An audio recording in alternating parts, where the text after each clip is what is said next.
Hello, hello. Are we going live right now? I believe we are. Welcome, welcome, everybody. How you guys doing today? Hope everybody's having a pleasant afternoon. Let's see what we've got cooking for you fellas today. I'm quickly gonna take a look at the draft, see how far along we are. Oh, looks like we're just about ready as well. Okay. So I'm quickly gonna go ahead and open up the draft. Afternoon, evening, afternoon, you know, whatever it is for you. I don't judge. I don't judge. Oh man, that alert is very, very poorly positioned by me. I'm just gonna quickly, like, how do I move this? How do I move my alert? Where's my alert? Where is my alert thingy? Where is it? Where did it go? Sound alerts? No, that's not it. Where's my normal alert? Audio. There it is. Alert. No. Where are you? Alert. That's the alert that I want. All right, let's position that a little bit further to the left. All right, quickly the drafts. Okay, let's see. We got the maps right here. So I'm gonna import that. There we go. We're gonna be looking at Mahodo versus Eliona. It's gonna be a best of 3. Are they already? They're not in game quite yet. That was the add button in it? Yeah, 100%, 100%. I'm spamming the add button here all the time. Hey, what's with the hairline? Like, look at that. I got like this little strand of hair. That's like, okay, let's fix that. Let's fix that. It's not getting better, is it? We're just gonna ignore it. We're just gonna ignore it. How you doing, Des? Hope you're having a lovely evening. For you, at least, I can say it's evening. Unless you're on vacation, in which case, man, take me with you. All right, look at that Civ draft that we got going on. So China on both sides. Oh, granted, we got the variant civilization for Mahodo. French and Byzantines for Eliona. So Eliona, he's got the comfort civilizations with French and Byzantines, some civs that he's really, really good with. And China being like the obvious meta pick here, Mahodo, Jushi, HRE, and Delhi. Finished work like an hour ago? Man, aren't you a hard worker, man? I'm gonna import the maps as well, although I'm not 100% sure which cards we're gonna have for game number 1. We will have bridges and we will have bald land as some of the maps here. Busy day today and I just finished dinner. I'm waiting for Vive so we can watch an episode of Ozark. Ozark sounds like a good... I think I've watched Ozark. Wait, did I just have like double? Okay, for some reason I just heard that alert coming in twice. Thank you, Julie Slope. Thanks for the follow.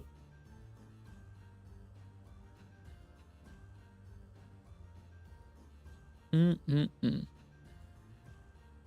do have Lash sending us his draft as well. I'm not sure which game we're gonna cast. Like we could be casting either Eliona versus Mahodo, or we could cast Lash versus Raresh. These are our 2 options right now.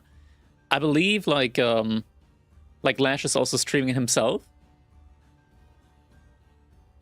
So I believe it would make more sense for us to be casting the other series that's going on. And again, Hag is casting Eliona vs. Mahodo, but they're the French exclusive ones. So I'm not 100% sure. Julia says Lash. We could switch it over to Lash. We could, for sure. Yo, Wham, thank you for the raid. What was that? Didn't you just start streaming? Hope you had a good stream. I'm not sure if it was a good stream. Consider PC is lagging. You can't. Ah, man. I 100% get those issues. Ever since I moved in with my grandma to save a little bit of money and to take care of her while I'm building my house, like Vodafone is on my behind. Like, I'm having so many issues with them time and time again. Cable internet is just not for me. And there are days when I just lag so much that I already know in those days, okay, it's just not going to be working. All right, So we are currently considering which game we're going to be casting. So Hack TV, they're hosting a small little tournament here. It's going to be, it is called the World Battles Tournament. And we've got 2 best of 3s coming up right now in parallel. We got Eliona versus Mahodo, or Lash versus MCK Rarash. MCK. I always pronounce it wrong. Against Rarash.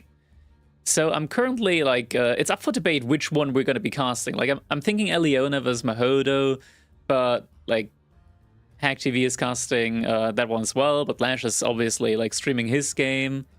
I think because it's a cast, I think we're actually going to be switching over to Lash. I think we're actually just going to be switching over to Lash, mainly because their game isn't being casted. You can only see a POV of Lash streaming right now as well. So I think that's what we're going to do. I think that's the decision that I'm going to be going with here.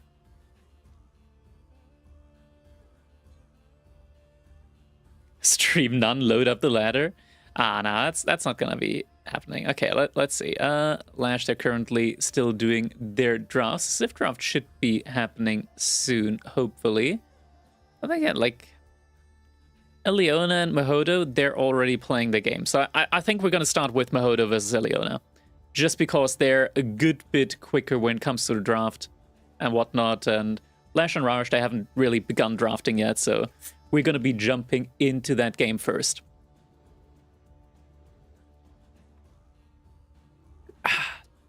Man, I just got this water out of the garage. It's like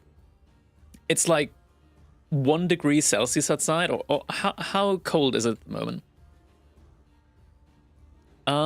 It is, drum roll please.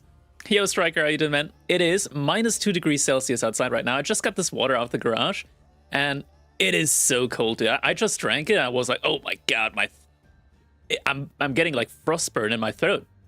Crackety, have you heard about the huge Captain Space 2v2 tournament coming up? I have not heard about that one at all. No, not at all. What is the huge Captain Space 2v2 tournament that is coming up?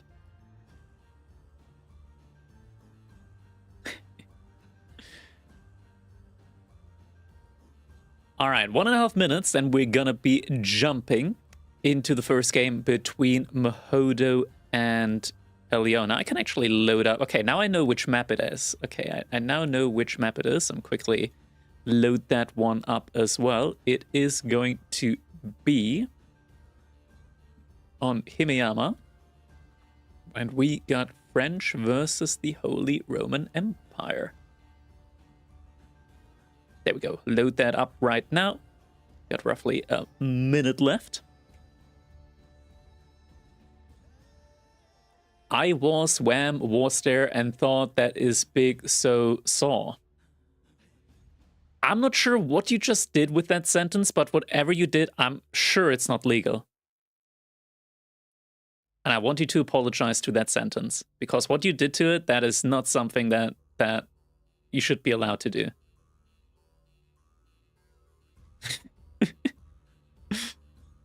Oh my god. That poor sentence, man.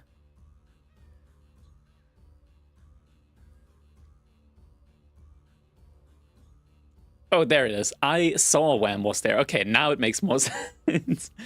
I saw Wham playing it, so thought it's a big tourney. I haven't heard about it. I don't know about the tournament that you're referring to. Anyways, we're about to jump in to our first game. All right, let's jump into it right now. All right, welcome everyone to a casted game of Age of Empires 4. We're here casting the World Battles Tournament hosted by Hack TV. Thank you so much, Hack TV, for hosting. And we're going to be taking a look at a best of 3 between Eliona and VES Mahodo. Eliona representing not just the French team, but also the French civilization, playing in the color blue as the French civilization here on Himeyama. His opponent is going to be Mahodo, representing Poland, playing as the Holy Roman Empire in the color green. Welcome, everyone. Welcome, welcome. We're here on Himeyama, of course. We already talked about this, but it's not just any version of Himeyama, all right? You can tell, like, this isn't your ordinary ladder version of Himeyama. Look at that. The wood in the back, it has holes. There's room there. This is EGC Himeyama. This is a custom version of Himeyama created for EGC TV. And one thing that separates it from normal Himeyama is, I'm not sure if this is like based on facts, but this is based on my feeling. It's a lot bigger of a map. It is a lot bigger, and it's so open. Like, look, it's so much open space here. It is such an aggressive map. It is so incredibly open. It truly is. It truly is. And that means that, you know, a civilization that's very good on this map, it's usually civilizations that are very aggressive. So, got the French here. And Eliona, he's got this nice back gold. And you know what's even better than back gold? Double back gold. Unless you're getting Tower Rush. But typically, that's not something that the HRE tend to do. That's more of a Mongol kind of thing. HRE can do it, but you don't see him do it too often. And look at the spawn here from Mahodo. This is a beautiful Archon spot here. Double wood line, the gold. You get the food underneath the TC. This is gorgeous. Unfortunately, the house does block a little bit of it, but, you know, at the beginning, like, this can be, like, forgiven just because, like, you want to just get your villagers to work at the beginning whenever you spawn, and you don't have that much time just looking at your base and be like, okay, yeah, I'm gonna take the first minute and really plan out my base. Now, these things have to happen really quickly, and there we go. Archon Chapel is gonna be coming in. School of Cavalry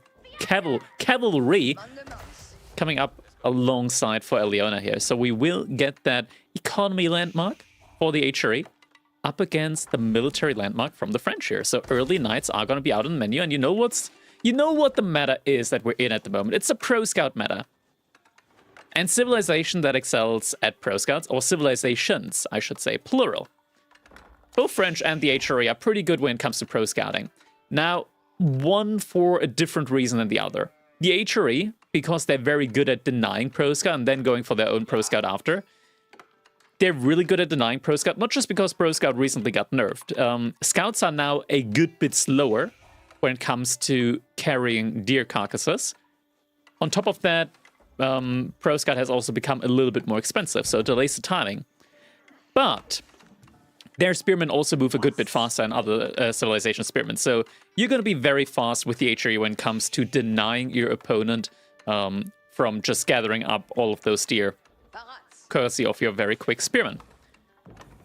Eliona with the French, though, he does get the stable in for free with the School of Cavalry. Cavalry units also get produced 20% quicker. This synergizes with the recent buff to scout production. I can't believe that I'm saying this, but, like, scouts got buffed, and at the same time, pro scouts got nerfed. So it kind of, like, evens itself out. You pay 5 less food per scout, and scouts get produced a good bit faster. So look at that over here. Scout, 19 seconds to produce. Usually it's 25 seconds. From TC, it's even quicker, like a little bit quicker as well, because the French actually, like, their bonus applies not just to villagers, so villagers get produced a little bit quicker, but also to scouts. Let's see, we are getting a mill in from Mahodo right now as well. We are getting the immediate Pro Scout upgrade here. Pro Scout also coming in for Eliona, a good bit cheaper than his father's civilization. 65 wood, 179 gold. That's great value. Meanwhile, Mahodo, he had to pay 100 wood and 275 gold. So, you know, this civilization, the HRE, they get a lot more resources, but they will have to pay full price for the upgrades. And we are getting that barracks in. So Mahodo isn't immediately getting that stable in. He can't really afford that, because then he won't have the resource to get the barracks in, and he reasonably won't have the chance to get a lot of deer in, because he's going to be up at least against a single knight, and we do have a knight moving over from Eliona right now, so he will try and look for some damage, and also try to cover for his own scouts when he inevitably will start getting that pro scouts, those deer ferried across.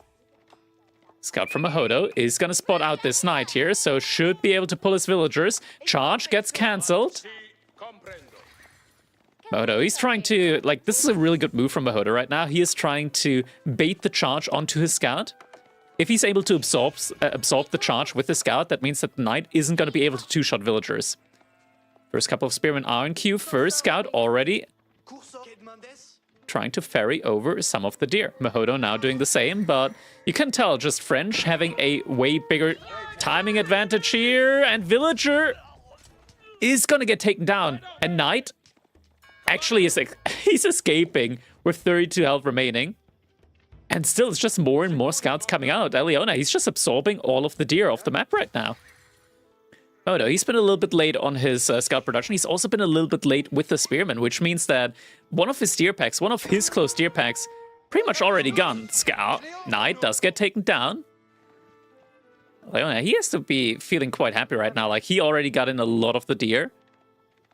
And now he can be all over the place. He can go over to this deer spot, he can go over to that deer spot, he can go over to this deer spot. The Spearmen, they're gonna have to split off. But we are getting a good number of them in at the moment, and you can tell, like, the HRE Spear, they're quite quick. 1.38 tiles per second movement speed. They are gonna be able to catch up to the scouts fairly quickly and take them down. Aliona is still very actively pro-scouting, and we do get the archer range transition behind this. We are getting economy upgrades as well. Double broadaxe, forestry, everything's queued up. Specialized pick as well. Another knight has been produced now as well. The first couple of archers are coming in. Spearman isn't getting the brace off. So looks like we will have that Spearman going down. Is he going to take the scout with him? Does not manage to do so. Now with archers out on the field as well, this is starting to become a little bit dangerous for McHodo. Because now, like, he's got the Spearman out, right? But he needs a counter to the archers, which is going to be the Horseman as well. It's just that Horseman can't ever really fight against the Knights, so it's a difficult situation to be in for sure. He's not getting as many deer as his opponent, so he's kind of losing out in the whole Pro Scout game right now. Not ideal for him. Not ideal. Spearman is going to get sniped out by those archers. We are now getting the first couple of horsemen in queue. Houses coming in. Oh, Spearman still able to deny some of the pro scouting over here. So if McHodo is able to secure these deer over here, then they should be kind of even. Then they should be kind of even on the whole pro scout game, but it still doesn't look like he has the leeway really to be able to go for that. Just because there are so many archers that are coming out right now. Scout, he's kind of getting revealed here, so Eliona, he can just send the archers onto that scout. Question is if he's going to do so, though. We are getting our first horseman in over here. And a single knight and 3 archers means that McHodo, he's not going to be able to gather over here. Not at all. We're up to 3 knights now. He's just, like, right now, Eliona, he's set up really nicely in the economy. We got the economy upgrades over here in the gold mine. We got the economy upgrades in the lumber camp. All the economy upgrades with survival techniques are in that he needs at the moment. So he's getting a ton of resource. What is he going to do with them? Pump it all into knights and archers. Just get a really, really big unit mass up. Oh, Knight, though, is getting found out here. It's a great fight right now by McHodo. And with this many units, like, sure, the archers come to the Spearman, but it's just not going to be enough here. Clean up on aisle 4 with a single horseman. Not something that I expected. But the Knight did get found out. Means that McHodo is now actually going to be in not that bad of a position. In the end, Eliona is going to still get the majority of the deer in. But McHodo, he's edging up behind the second barracks also coming up. We're getting a second stable in as well. Still has that great Arkham Chapel position. Looks like he's going to lose his Spearman, though. Ooh, this is going to hurt. And look at that Eliona. He's got a unit mass. That is something that you will have to respect. No two ways about it.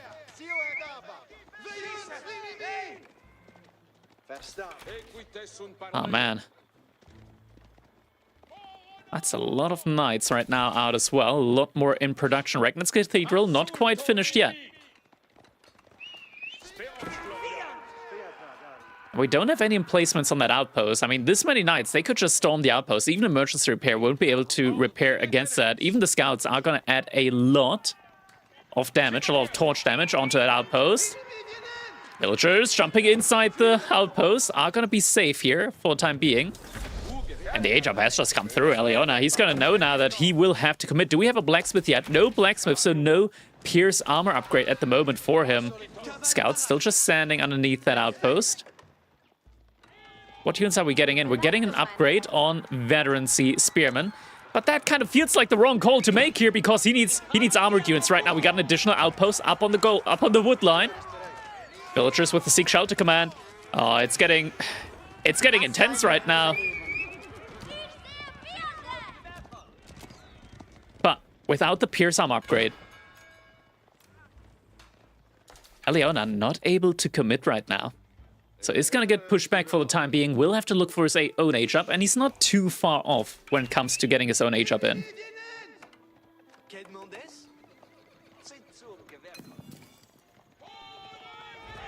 Knights once again going for the charge. Couple of weak ones in there though.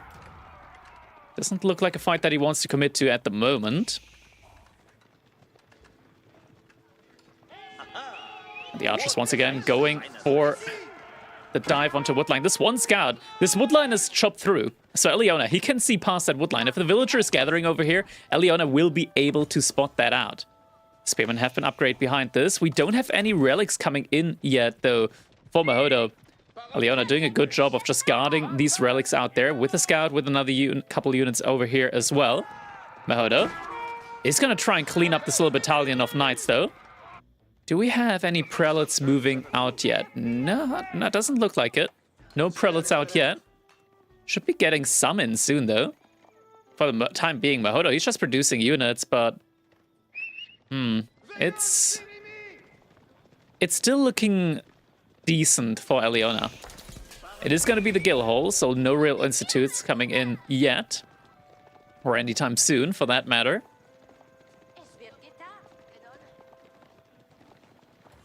I mean, this little troop of Mahodo, it's not going to be able to achieve that much. There's only a single knight in there. We are now getting a couple more prelates in queue from Mahodo, so he will start looking towards getting some of the relics in. Definitely needs to do so soon. Right now, just causing a little bit of a distraction over here. The upgrades are going to be coming in on those knights. Veterancy on the way. Single knight is going to be splitting off here. No scout on Eliona's side over here, so he doesn't see that single knight.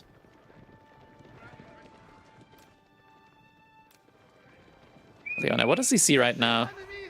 Still looking for information, so is still scouting behind this. These outposts here, they provide a lot of line of sight for Mahodo. He knows what's going on around his base. Now sees the military from Eliona again. Knight over here did find out another scout, is chasing that one. Did the scout? Yeah, looks like the scout from Eliona did get taken down over here. Got a couple of spearmen. Actually, not just a couple, that's a big amount of spearmen. The archers from Eliona, they're still inside of his base. No upgrades in on them yet, no veterancy in queue there. He needs a lot more villagers out on gold at the moment if he wants to afford all the upgrades while still making knights actively. Scout's still getting chased over here. Prelate trying to get that relic in. Eliona not quite there. The gather point isn't going there at the moment. Might realize once that relic gets picked up, it is going to disappear off the minimap. Knight is he's just sticking over to this sacred site over here. Behind this, we do have a monastery in for Eliona as well, so he will start trying to gather up some of the relics as well. But 2 relics already going to be going over to the way of Mahodo. And with the Regnits, that's worth 4 relics. That's a lot of passive gold income. Little knight on 3 knight engagement. Mahodo just trying to like send around a couple of knights on the sides, looking for some damage to be done. Isn't going to find it over here though. Oh, another raid coming in. Good reaction though from Eliona. Is only going to lose 1 villager here. And do remember that Eliona, he's producing villagers every 17 seconds at them. Oh, that's a lot of villagers in queue. That's a lot of food. Granted, he can afford it right now. He can afford a lot of villagers in queue. He doesn't need them anywhere else because he's gold-staffed at the moment. One prelate tries to go for the relic grab here. Takes it right in front of the base from Eliona. Has only a single archer. And behind all of this, Mahodo successfully distracting Eliona. The entire army gets pulled back. And the prelate is able to get away with the relic. No way. And the relic in the middle has been taken as well. It's going to be a 4 relic game here for Mahodo. This is looking really, really good now for him. Eliona, he had such a good military advantage. He just wasn't able to thread that needle in the feudal age. Good reaction from Mahodo, going for the additional set of outposts here just to make sure that a dive from Eliona isn't going to be able to, like, yield a lot of results. At least one relic should be taken, though, by Eliona. Man, these scouts, these couple of scouts, they're such a good meat shield. Just HP as a resource, it can be very valuable when you have a unit that doesn't really take any bonus damage from your opponent, right? Like the scouts, they don't take bonus damage from knights, they don't take bonus damage from the archers, so the scouts, they're basically as valuable as horsemen, just a way cheaper cost associated to them when it comes to fighting against the knights. Really good meat shield there. Yeah, we do have a lot of relics in at the moment. Doesn't need to put it inside the Regnants, can put it inside one of the outposts over here. Probably not paying too much attention there right now. Has other things to do because right now, yeah, walls are gonna go up. You have won the relic game. Now what do you want to do? Because you know that you're gonna be scaling a bit better than your opponent, is you want to start like being safe against the raids from your own opponent. Another raid coming in. Knight gets surrounded though, is able to pick off not just one, but 2 villager kills there. Not to fret though, Eliona still has a good economic lead. Income though, looking favorable for Mahodo, courtesy of all of those relics, as well as the 40% increased gather rate on a lot of these villagers here on the wood lines. Just gathering a lot quicker thanks to the inspiration. Sacred Sites being ticked off behind this as well. Oh, we got a little bit of a clash coming in over here. It's not a fight though that I believe Mahodo will want to take. Avisa are getting deployed. Knights are charging forward. Oda has to fall back to his base. He does have the outpost with the sprinkler placements in. And with relics in those as well. Or at least in one of them. They're going to have an insane range. We're going to take a look at this outpost. Look at this range. This outpost almost protects the gold out there. This is some absurd range that we're seeing here. Coming in on that outpost with the relic inside. And not just that, like, the line of sight on these outposts is kind of insane as well. Like, look at how far Mahodo can see with that outpost. This is like an Imperial Palace kind of, like, line of sight that he's getting with that. Mind you, the HRE, they get a bonus to line of sight on outposts, and then the relic further improves that by an additional 20%. They can see quite far. Vision is definitely a strong suit there for the HRE in this one. Mahodo, how many resources does he have in the guild hall? Around 1,000 food right now sitting inside that guild hall. And he will want to just let it gather up more and more until he's able to, at one point, just get it all out, click up to Imperial Age. Archer range not being built up right now. We do have a villager moving out toward that now. And Mahodo, once again, like he sees. He sees the military movement. He knows what's going on over there. Grant the Prelate, he got the memo a little bit late that he might want to evacuate over here. He's gonna able to make it out though. Mahodo isn't getting pushed off of gold, but he still has 4 relics gathering a lot of gold for him right now. So he's still in a pretty good position here. Behind this, couple of night raids still coming in. Only found 1 villager so far, and there are some Abaletria trying to defend. Nice synchronized double villager takedown over there. Is Mahodo gonna get 1 more villager? Ah, he gets him! He gets him! 1 more villager will go down over there. Sacred Sites behind this are getting captured up by Eliona, so he is actively trying to take map control behind this. And it's good that he's taking these Sacred Sites because he's behind in relics. The one way he can make up for that passive gold income right now is by taking the Sacred Sites. We are now seeing crossbows being added in as well for Mahodo. Oh, we got some villagers for Eliona going out to the shoreline fish. Some decisions are going to have to be made here, though. Where will Eliona defend? Will he take the fight? And it looks like Eliona will react to this Horseman raid. Horsemen, they're actually not the most effective at dealing with the Abaletria, mainly because Abaletria have a unique upgrade called Gambesons, meaning that they get an additional 5 melee armor. 5 melee armor is a lot, and I mean a lot. Makes a big difference. When you're doing 11 bonus damage, like half of that is getting negated itself just by the bonus armor. More outposts coming in, more sprinkled emplacements alongside that. And the Horsemen right now, they're just causing more idle time. Just being annoying here. Up to 2,000 food now in the guild hall. Visa getting deployed. That doesn't really do anything over here other than give you bonus land. Oh my god. Every time I see horsemen trying to path, I'm getting annoyed. That pathing was abysmal. They tried to find some damage on the crossbows. They were able to take down a couple of them, but that was nowhere near an efficient trade for them. Some walls are coming up behind this for Eliona. I'm not sure. Does he know about this? Ooh, he doesn't know that it's... Yeah, he doesn't know that it's not closed off here. He might want to send a villager over that. Not sure if it's something that he actively is looking out for. Behind... Oh, we got 4 rams coming in. A good additional count of knights as well. Looks like he wants to finish this off in the Castle Age. With a lot of food to spare in the guild hall, so even if this push fails, he can get enough gold in to just be able to go up to Imperial Age. Palace of Swabia is coming up behind this, though. We are getting some mangonels in, but Mahodo, he's going to be in a dangerous spot. Does he see this aggression that's coming in? Yeah, he sees everything. Mahodo, he knows everything that's going on right now. There's only 6 villagers right now working on the Palace of Swabia. More villagers are being pulled behind this. But we are getting into a dangerous spot. Mahodo, he's getting more upgrades in. Fortification coming in on that outpost. There's going to be a crucial fight here. Knights. Charge comes through. Mangonel. Oh no, Mangonel. It's coming out on the wrong side. It's going around the wrong way. Will get picked off.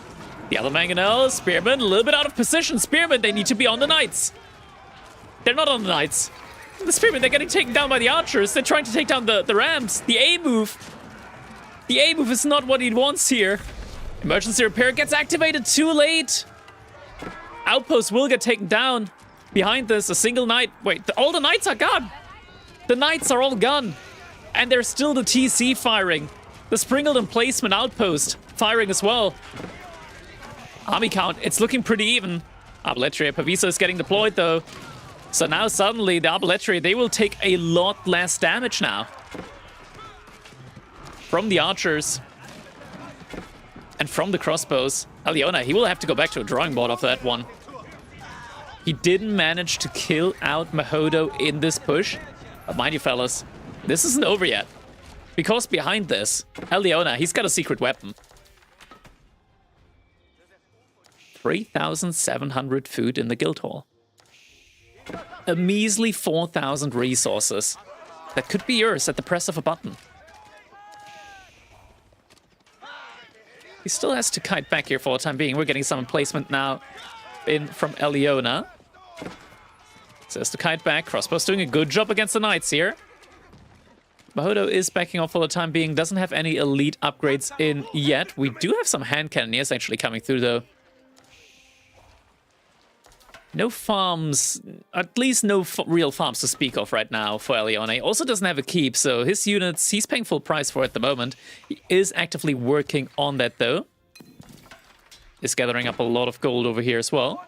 Fortification emplacements are going to be coming in over here as well, so is going to have the necessary tools at least to have vision and a little bit of control over the mid-map here. Mahodo, he has just overtaken Eliona though, just courtesy of that Palace of Swabia, producing a villager for 17 food every 7 seconds. I'm telling you what, those villagers are having fun in that Swabia. Oh, the keep is getting spotted out. Mahodo notices though. He knows that these knights are on their way to those villagers, so will faithfully cancel that. Little wolf on villager action going on over here as well. Villagers, they were just oh my god, they just barely missed each other. And now with the units, Eliona should be able to get that keep up on the sacred side. Mahodo will get it up. There we go. Military units here as well. And knights, they're not going to be able to take this fight. Eliona, where's the age up? Where's the age up? We're having him out on the board as well. Like, he's just absorbing all the resources of the map. Oh my god. 5,000! How much higher are we going to go until Eliona will cash out and try and go up to the next age? Like, just put the Red Palace over here. You boost up the buildings with it as well. Did he forget about the guild hall? Oh my god, we got a fight going on over here. I didn't notice. The keep, it's been delayed Not denied. It has been delayed a little bit. A couple more villagers did go down. Oh, no. Eliona, he was still open over here. Now we got a couple of units coming in. I'm easily 5,300 food. Not that that could really, like, do a lot. I'm looking at the economy deficit here. There's not, like, food. Eliona could... he doesn't need it. What? Eliona! You had... No. Huh? I think you forgot about it. I think he forgot about it. Look at the food difference. Like, that guild hall had like 5,500 food in it. He would have been more than ahead. Huh? Unfortunate. I guess Eliona, he just saw the units coming in from the back, saw that he had a guild hall, realized that he hasn't been using that the entire game, and was like, man, I'm out of here. That was unfortunate. Eliona bad, say it? Nah, we're not saying that. We're not saying that. Those things happen. Those things do happen. And let's not forget, his opponent was 4 relics HRA. He didn't have enough military units out there at that point in time. It would have been very tough to hold. It would definitely have been very tough to hold. But that means that game number 1 is gonna be won by Mahodo. So Sif's plate so far was, if I'm taking a look over it, where do we have it? Where do we have it? We do have HRE plate and French plate. There we go. Is this like a nation cup? It is. It is. We got Eliona representing France and Mahodo representing Poland here. In parallel is going on as well. We got Lash representing Germany and Rarash representing Italy.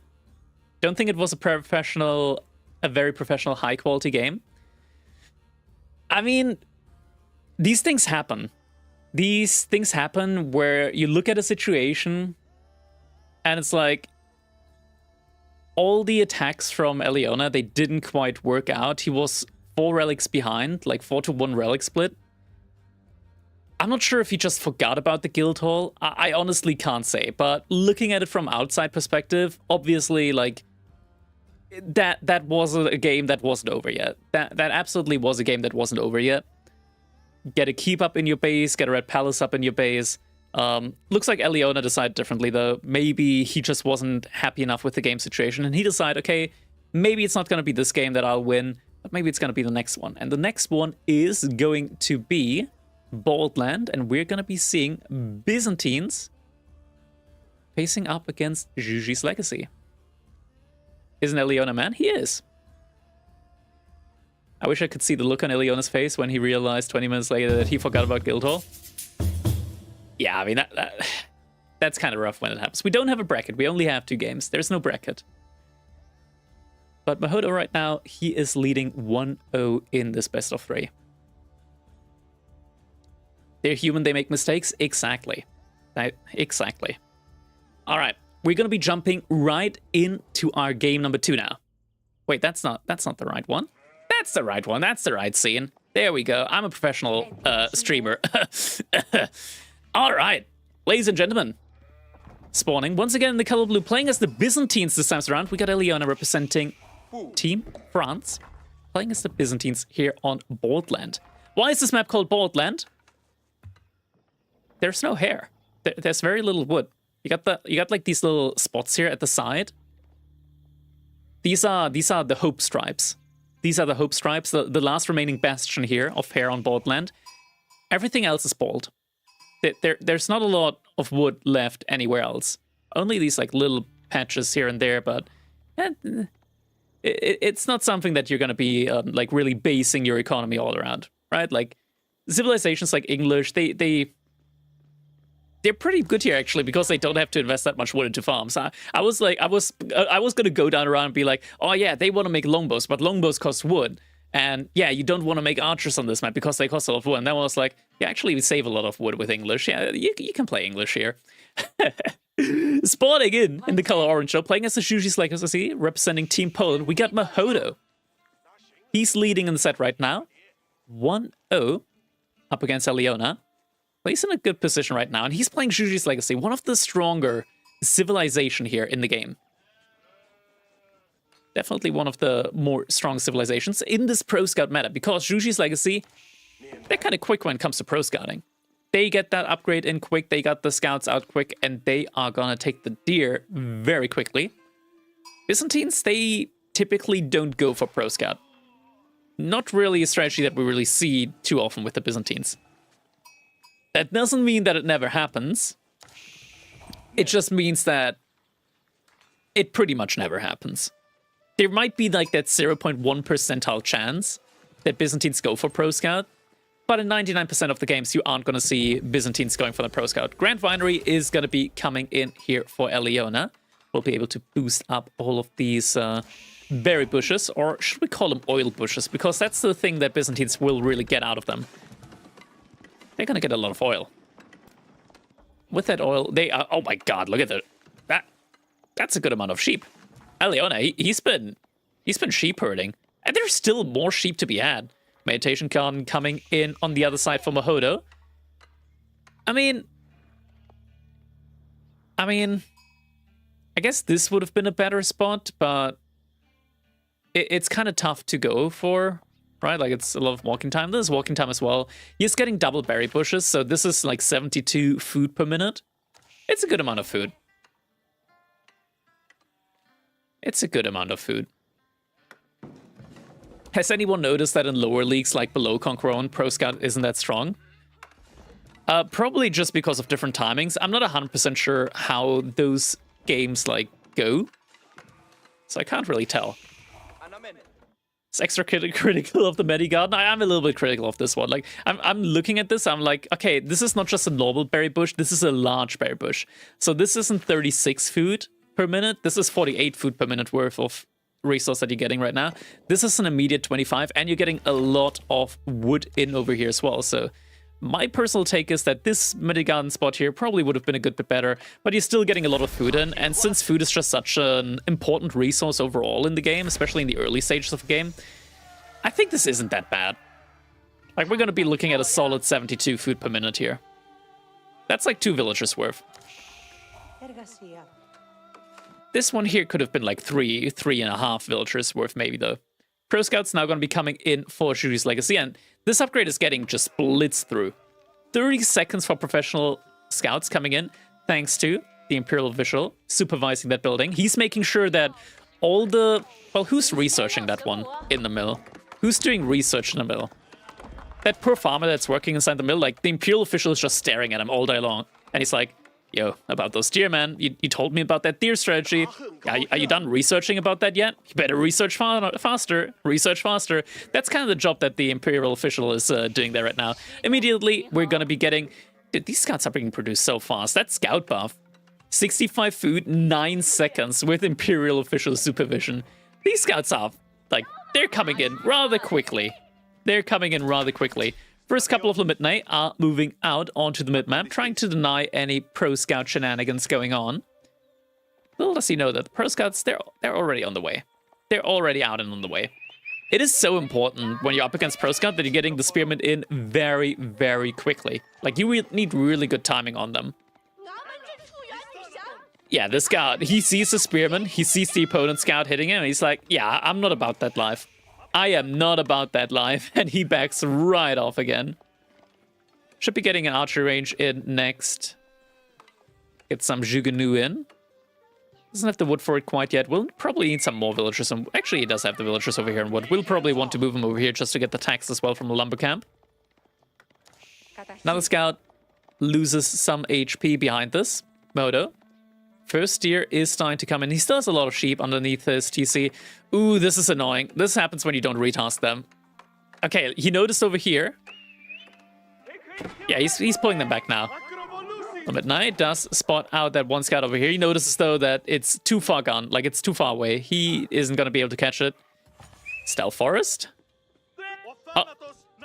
Does spot him out through Stealth Forest. That scout is going to have to drop it and run. We'll still be able to transport the deer for a little bit, though, without going down. Behind this, Cistern level 2 is getting reached. We're getting the first couple of longbow mercenaries in queue as well. Scout, Scout, you got 1 health left. And it's gone. He's just gonna stand there. But Mahodo, he's just gonna be like, okay, this guy, he's standing there. I'm gonna go around. I'm just gonna move around. That's what he does. Behind this, more spearmen. Just protecting these deer spots. 1 spearman per deer spot. We're actually getting some barracks in from Mahodo. I don't dislike this if it's a play into early Palace Guards, because early Palace Guards actually work really well against longbows and Limit. They actually do work pretty well in this one, if you got enough food. But with Pro Scouts, you would assume that Eliona, well, not Eliona, but Mahodo should have enough food. Is it possible to create a custom route for traders to travel? It is not, unfortunately. They will try to walk the, I want to say, their perceived shortest trade route. You can manually, like, click them, but it's not gonna be that efficient, because you're gonna have to click them like every single like turn that they do. 1, drop it. Okay, he drops it. But now the deer are spread out, right? Like, now this deer is spread out. Now he can just, in theory, go back and pick it up again. I mean, hold on, he's getting in a good couple of deer here. He still has a lot of food remaining over here. And he is soon going to be able to click up to the next stage. He's only on a single Imperial official, though. Might want to get, like, 1 or 2 more in. Eliona, he's also trying to age up behind this. He's going over to the next berry bush. Oh, that's going to delay his age up timing, though. 12 villagers walking, like, idle time right now. That is definitely going to delay his uptime when it comes to getting up to the next age. Might have actually want to delay that a little bit until he get, like, go in the sheep, wait a little bit until you're able to afford the age up, and then go over to the berries. Because berries, they're also not the quickest food resource to gather from. Charlotte Monastery is now going to be coming up. That means that we are going to have a play for the relics. And still, like, more and more of these deer are still coming through. Like, they manage one by one. Every now and then, a deer makes it through. And if at any one point in time, Eliona, like, loses map control, Mahodo is just going to vacuum up all the remaining deer. Like, you can be for sure that if at any one point in time, these spearmen are gone, and Eliona doesn't have control over this middle side where the deer are, Mahodo, he's just going to send the scouts forward and just take all the remaining deer. Charlotte Monastery, are we immediately going to get a monk in? Nope, instead we're getting more palace scouts and even a lancer coming in. Should be getting a Charlotte monk. He has the resource for it. Just start working on those relics as early as possible. Brent, though, he will have to also micro his scouts if he wants to get some more deer in. Scout able to survive on 2 HP. Golden Horn Tower coming up behind all of this as well for Eliona. Scout gets taken down by Limit. Some early palace scouts just out and about for the time being. Don't have a blacksmith yet. That's something that Mahodo will definitely want to get in. We're getting another stable. That's interesting. I mean, Eliona has scouted out the palace scouts, so he kind of stopped producing Limit. So there is a window where the Lancers are going to be able to overpower the few Limit that are left over. There we go. First monk is coming out now for Eliona as well. This monk also gets boosted up by Conscriptio, by the way. So production time is cut short from 30 seconds to just 21. That's a pretty quick one. Ooh, Lancer gets spotted out, though, and immediately, as soon as that Lancer gets spotted out, we're getting more Limit in queue. So Eliona sees the unit and immediately reacts to it accordingly. We don't have an archery range in yet, though.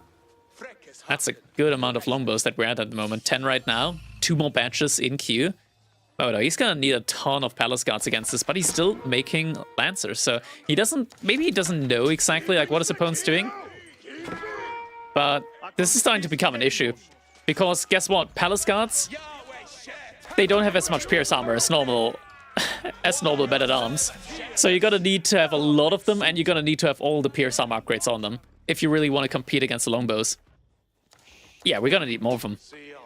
There we go. Additional barracks coming up. More palace guards in queue. That is what I want to see here. Relics coming in behind this as well. Where's the other relic? So we got one relic over here. For some reason, the Shaolin monks, whenever they carry relic, it doesn't actually show up in the statistics. I only see one relic. Never mind, there's 2 relics remaining. And there is a palace guard actively denying that one monk from moving out. But it looks like Eliona is going to be first to a relic there at the bottom side. We got notifications everywhere. Single knight causing some idle time. Still no villager kills on either side. Outpost sees the villagers. Villagers are going to evacuate. Oh, 2 go down, though. 1 even inside the outpost. Palace guard able to deny the relic. But yeah, this is awkward. There is still a gold mine in the back of Mahodo space, so he will still have access to gold. But what he needs right now is at least, like, I want to say 15 palace guards. And he doesn't have them. And now the Midnight, they're moving in. There are some weak ones. If Mahodo focuses them down, he can at least trade out a couple of kills. But these villagers are most likely going to go down. Eliona, he's inching closer. Really wants to make sure that those go down. We got a Wololo coming in as well. Wololo and Wololo, though. It means that Mahodo is going to be able to secure the relic at the bottom side. Lances are coming in. Villagers are going to make it out alive. A Knight Raid that came in over here as well means that a couple of villagers did go down. At least one villager did go down. More villagers going down over here, trying to make it inside of the TC. More palace guards are running forward. And the archer count that is out here at the moment, it's starting to thin out a little bit. 9 archers out there. We got 10 archers further back in the base of Eliona. And palace guards are going to be able to clean this up. We got +2 pierce armor in behind this for Mahodo. Meanwhile, his opponent doesn't have any pierce damage upgrades, meaning the palace guards, they take a lot less damage. And now it's 1.38 movement speed, even more when they charge, against just 1.12 from Eliona. He's not going to be able to get away. So we're just gonna zoom in on this right now. We're just gonna zoom in on this as they try and make their way back, trying to snipe down the low HP palace guards. Not gonna be able to do so, but that is a lot of longbowmen that will go down. The palace guard's not doing any bonus damage, means that this does actually still take a while. Like, are the longbows actually gonna make it all the way back to the base? It seems like they're going to make it all the way back to the base. Yeah, Mahodo, he's going to have to back off here, at least for a moment. Still a couple of raids going on, and looking at the villager count, it's not a big difference. We're looking at a 3 villager difference here at the moment. And what did we say? Mahodo, the second he gets map control, he's going to start vacuuming up the remaining deer spots. We're getting a Nest of Bee in as well. We're getting a Jiangnan Tower. Now we're getting a Mount Lu Academy, so this is going to put Mahodo into the Yuan dynasty. What does that do? He's going to have to pay less resources for his units, and he gets access to the pagoda. Oh my god, we're getting cataphracts in though. Oh, this is a dangerous amount of military. And we don't have any crossbows. Against cataphracts, you need crossbows. Crossbows aren't going to get counted out by the longbows though. This can be a very expensive composition from the Byzantines, but a really strong one at the same time. Crossbows and Nest of Bees are going to be needed here. You need the Nest of Bees against the longbows, and then the crossbows against the cataphracts. Walls are getting put up. A couple of villagers sacrificed for it, though. But Mahodo buys himself a little bit of time. Villagers! Mahodo, he doesn't realize the time. Eliona doesn't capitalize on it, at least not as much. Mahodo! Mahodo! He's migrating the Nest of Bees forward instead. When we're in the bed, and you and I, and me and I. Yeah, that was a single rocket. That was a sad rocket launch. Cataphract makes its way through. And Eliona, he's... Yeah, there's blood in the water, and he knows. We're up to 2 Nests of Bees behind this. That doesn't feel like it's enough. Villager even pulling their shifts. The Nest of Bees! The Nest of Bees! They're alone! And the cataphracts, they're just mopping them up. Good Nest of Bee shots comes out, though. But it's not gonna be enough, and the cataphracts. Wololo is coming in, but the villagers... The poor villagers behind this. The pagoda play wasn't a little bit too greedy. The Yuan dynasty here. The second Castle Age landmark. It might just cost Mahodo the game in this one. Cataphract still being chased, but this allows the rest of the military here to just run through Mahodo. He's lacking resources. He doesn't have the wood that he needs right now. Lots of villager idle time. Leona's economy is still looking good behind this. We don't have any olive groves coming in, but there's still villagers gathering from berries. There's still more berries on this map to be had. So he's still looking very good when it comes to the economy. Palace Guards. A little bit too open right now. Once again. Oh my god, no. The choke point. The units, they're getting stuck. And behind this, behind all of this, the cataphracts raiding on the backside. Military, it's slowly but surely getting cleaned up. Market is coming in, tries to trade out for some more resources. Cataphracts now underneath the mill, killing so many villagers. There's just not many remaining. Oh no, he's down to 39 villagers now. Knights might be actually able to clean up here for the most part, but so many villages have been lost, and pagodas, they just can't make up for all of these losses. Scout behind us, don't mind him. He's just ferrying back the deer. It's hard and honest work. Man, yeah, Byzantines, they find the window here, but this was in good part due to Mahodo being a little bit greedy here. He was greedy. He went for the Yuan dynasty. That is as many resources as Castle Age once again. And now we're seeing crossbows coming in. But it's a little bit late. It's a little bit late. We got no supervision coming in over there as well. It's being found out. That's going to be another dead Nest of Bee. Villagers are getting sniped once again. Charge comes in. Repair isn't going to be in time. Just so much damage coming in from these cataphracts. Villagers over here are going to have to evacuate as well. We got 2 pagodas at the moment. That's a lot of passive income, but is it going to be enough?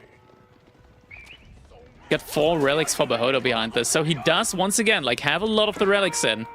The question still remains, is it going to be enough? He needs more crossbows. We got more crossbows in queue. He needs more Nest of Bees, and our Nest of Bee is going to be in queue.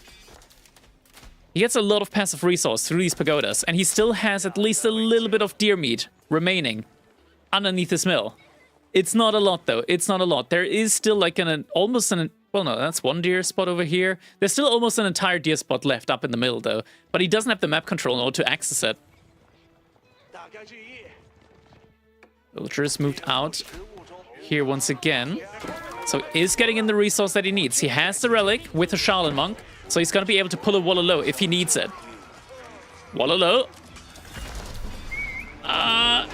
Is going to get sniped out. And now the crossbows are going to get sniped out. Not many cataphracts remaining, though. Nest of Bee is going to be in position, or about to be in position. We got some Landsknecht in there as well, though. Nest of Bee, it didn't get this many shots off as it needed to. Not as many rockets came out. We got some Landsknecht in there as well. In the choke point, doing a lot of damage. Nest of Bee focusing onto them. Frontline is getting cleaned up once again from Eliona. And Mahodo able to buy himself a little bit more time in this game. The passive income out of 2 pagodas, it's not bad. And we still have the passive income from the Meditation Garden. 72 food, 3 wood. And actually like over 100 wood per minute. 100 wood and food per minute out of just 2 pagodas. If he gets another one up, he's going to be able to get that all the way up to like almost 200 just passive resource per minute on food and wood. Oh no, this is going to be a disaster. Mahodo, he notices that. He sees it. He sees it, Mahodo. Needs to be so careful. We got another Nest of Bees out now. Only 2 cataphracts. He's moving outside of the choke point, though. Cataphracts are going on to the Nest of Bees. Nest of Bees pulling back. Nest of Bee shot. Nest of Bee shot. All the crossbows are getting focused down, though. Nest of Bees remaining, but no front line to protect it. Next up, the villagers. They're going to get sniped out. Not enough villagers remaining here. Down to 39 once again. Second Nest of Bees coming in. Oh no, he's losing all the villagers behind this. And there's just more and more military coming. It's just not stopping right now, or anytime soon for that matter. Once again, army gets cleaned up, but it's just so many villager kills at this point in time. And villagers over here might have to idle out yet again. Odo pulls away. Out on the pocket economies. But this is such a rough game for him right now. I think Eliona, he's done it. I think he's in a good position now to even out the series once again. Grand Winery transition is coming in as well. We are getting those olive groves now. And with that, that's going to be a good amount of food income, as well as olive oil income. Eliona, he's only got a single relic behind this. Hasn't taken the sacred sites yet. Could definitely go for those behind all of that. Second nest of bee. Nest of bees. Oh no, he needs to be so careful. He needs to take these fights in the choke points. He needs to make sure this nest of bees stays alive. It is going to be able to shuffle past the backline, but the Cataphract is able to run past. Able to run past the backline. It goes on to the nest of bee. That's one down. Nest of bee getting some more shots off, but the second nest of bee is going to get taken down. No more frontline remaining now for Mahodo, and this is it. There's no way back.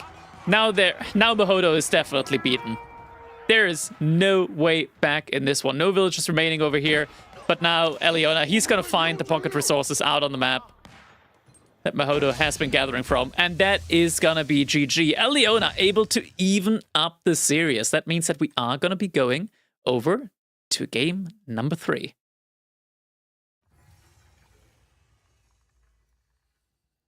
All right. Nice one, nice one. Jumping back again into our lobby now. Remaining civilizations that we've got, it's going to be Shuji. Oh, does it not update? Hello, hello. Civ has been played. Let me update. Yeah, that's not true. The Civ has been played. China and Shuji. There we go. So, remaining civilizations are going to be China up against Delhi on bridges. That's a map that I haven't seen in a while. Definitely haven't seen that one in a good bit. Let's see if they're already starting their game. I mean, should be going up quickly, right? Since they already know the civs, they know the map. And there we go. Game's already going. I'm quickly going to take a sip of water.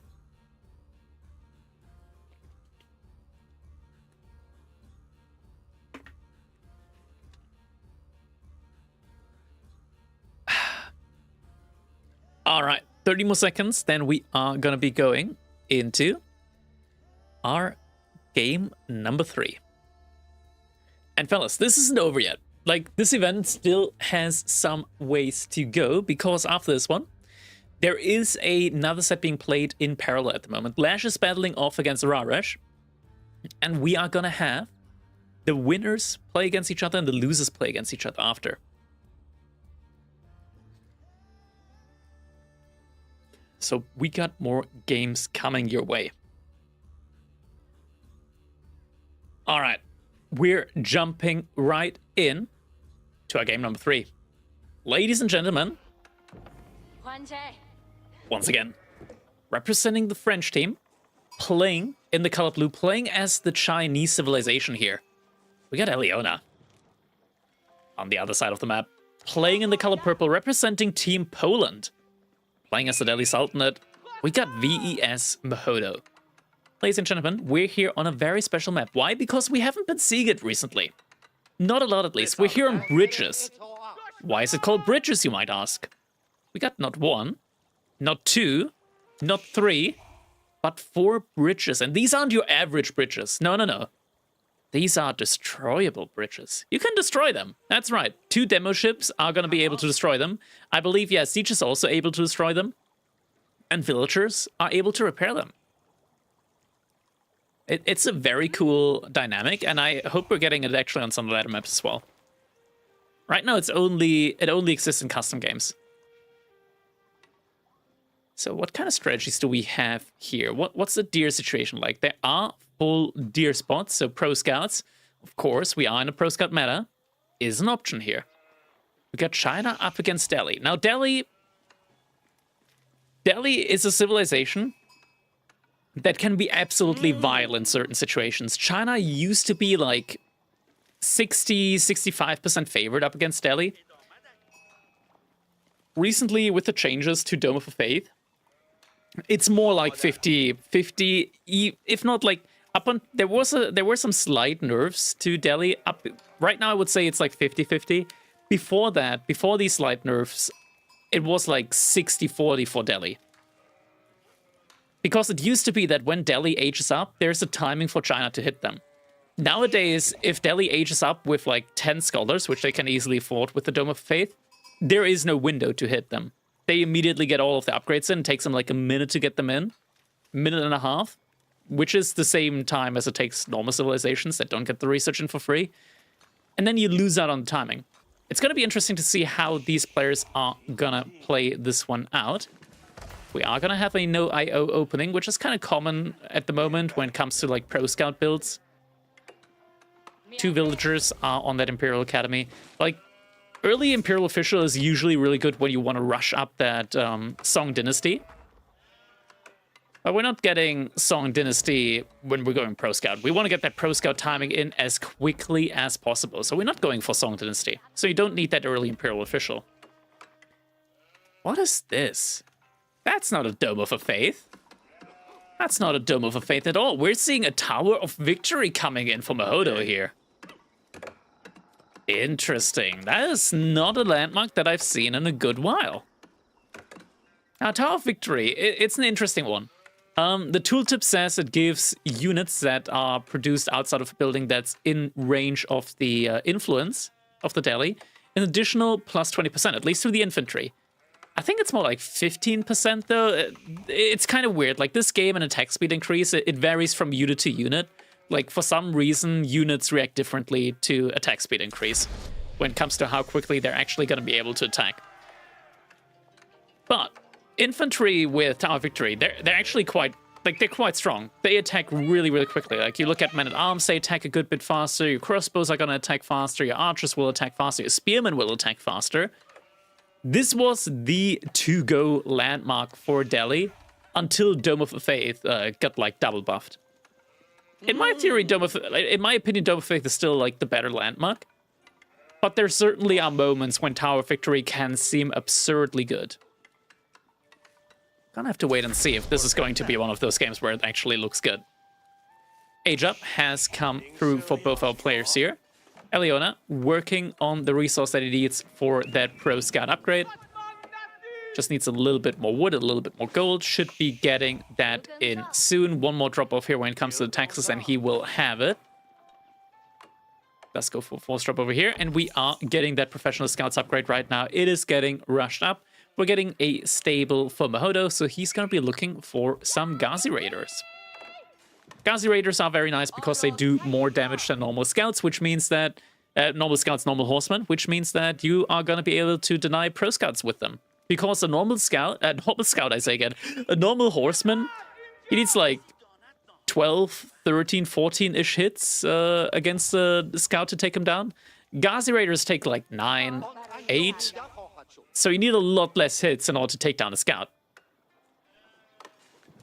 And I mean, just like 4 or 5 hits, that's a pretty big difference. That's a pretty big difference. Mahodo, he is trying to lay the pro scouting. So what he does right now is he's just like hitting the deer. That way Eliona can't just click onto the deer through the Fog of War. We are now seeing a barracks come in for Eliona as well. Look at that. I mean, these deer are so close. Eliona, he's just picking them up. Doesn't care that that scout is getting attacked. He's just getting them immediately. Ghazi Raider only just now halfway across the map. That's already going to be 1,000 food worth going over to Eliona underneath the mill. That's a lot of food.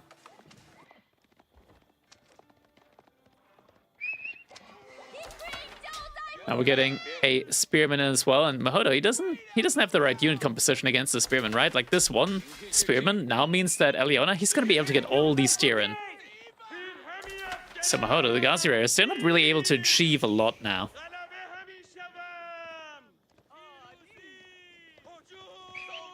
No upgrade yet in on the spearman. Should be coming in next though. Doesn't actually have enough gold. Eliona will definitely want to get this one though. Dark Age Spearmen, they just don't have that that Feudal Age Spearmen do. Getting a village. And I would really like to get the Hound upgrade there on the Spearman.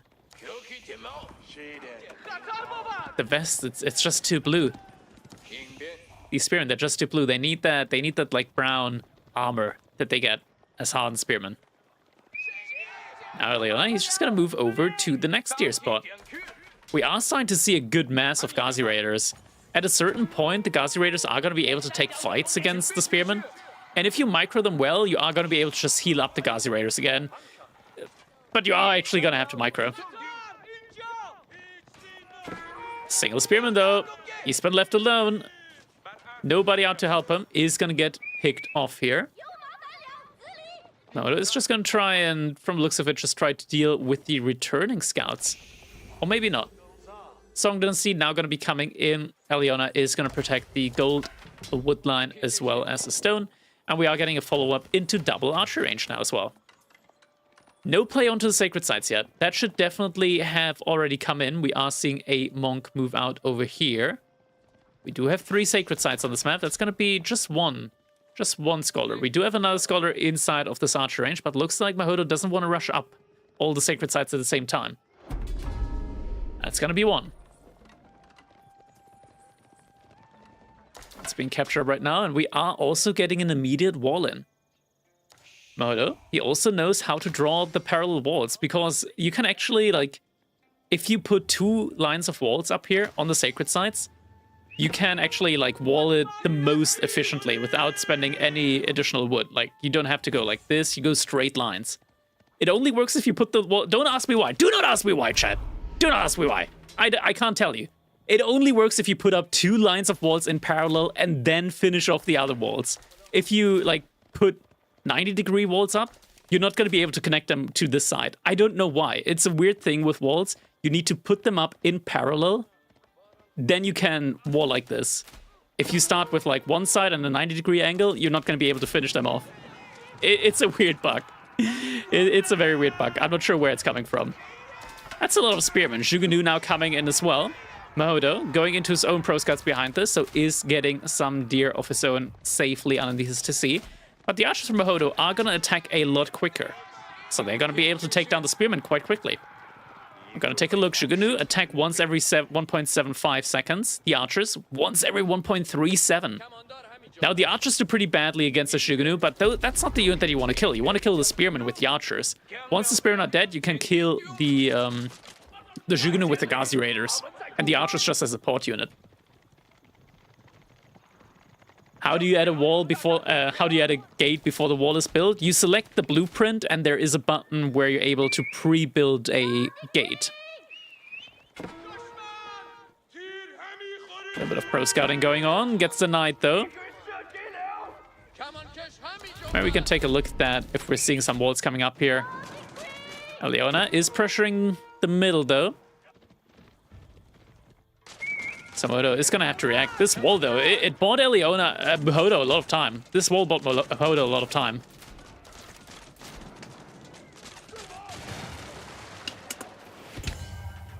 Doesn't look like he's going to contest it, though. Pro Scout's still getting denied up here. Mahodo now going to be able to ferry back all those steer. We are getting a pretty big unit mass up now when it comes to the archers. Once again, if he's able to take down the spearman, and he does have +1 pierce damage, he's going to be in a good spot. He just can't take the engagement too early. Spearmen are pulling back, though. The walls from Mahodo actually hurting him right now. And the decap does come through now. Pierce damage also in for Eliona. So Mahodo, he kind of actually has to wait for Pierce Armor to come in. If he doesn't have Pierce Armor, then the Ghazi Raiders actually get shredded. There isn't a fight that he can take. Mahodo, he's microing onto the Spearman. But has to fall back. Scholar is getting taken down on the Sacred side. Sacred side, decapped coming in over here, but there is an archer to defend it.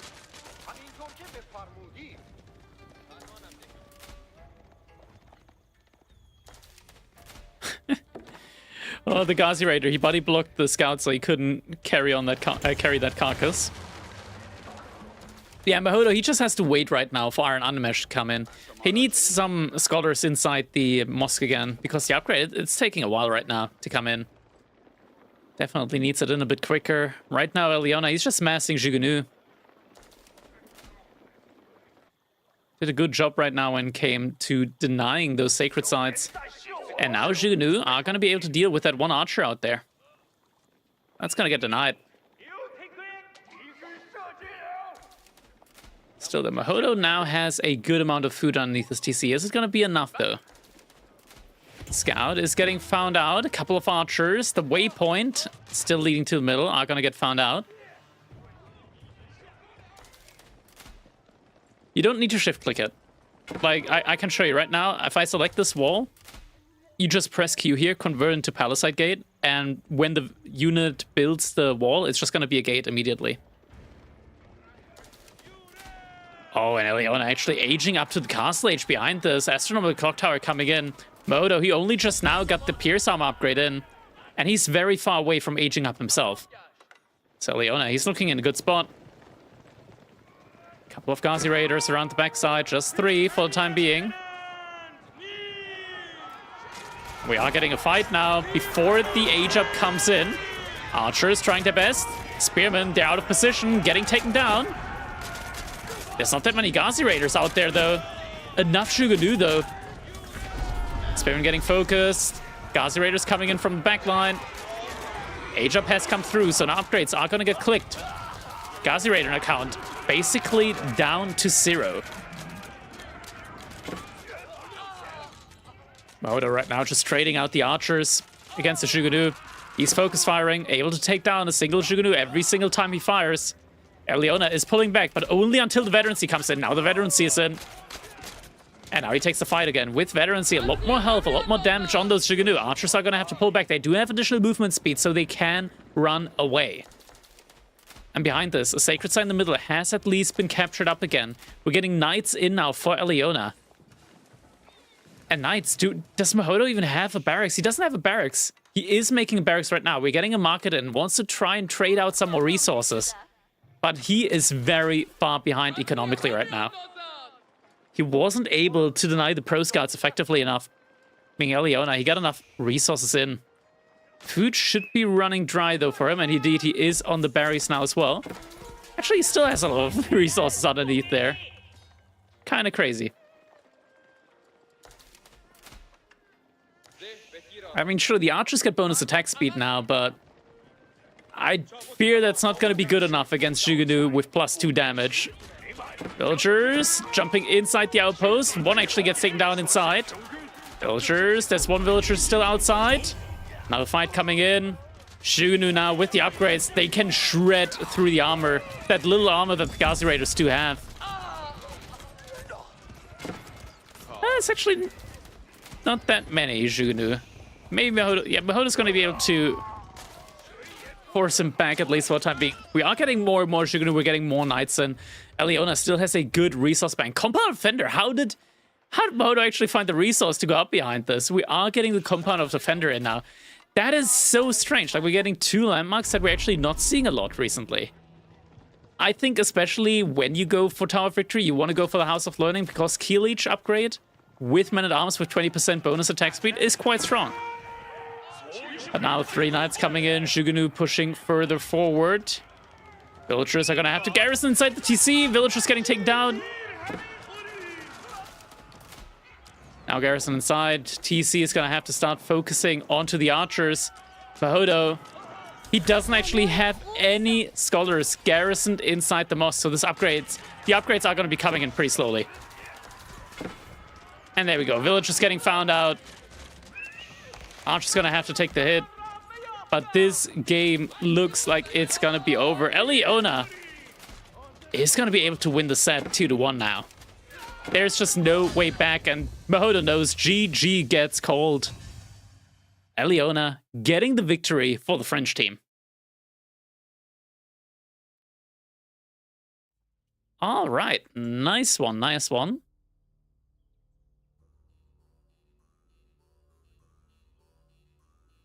Okay. Sippy cup.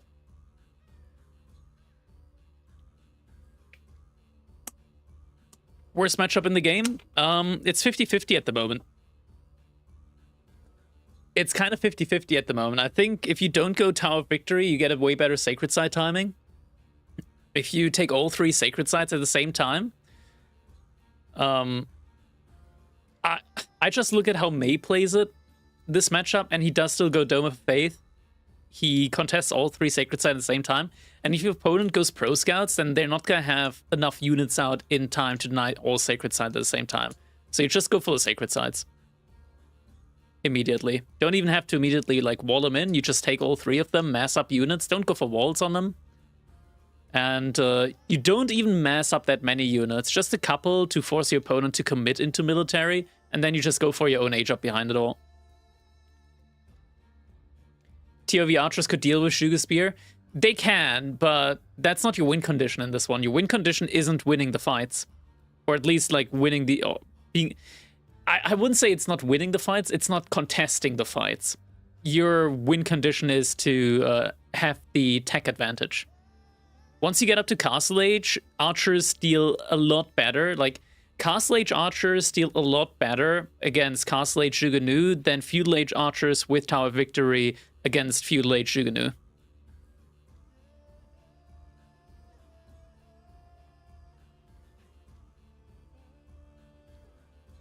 All right. Let's see what's next up. Mainly because you get like better frontline units and stuff like that in as well.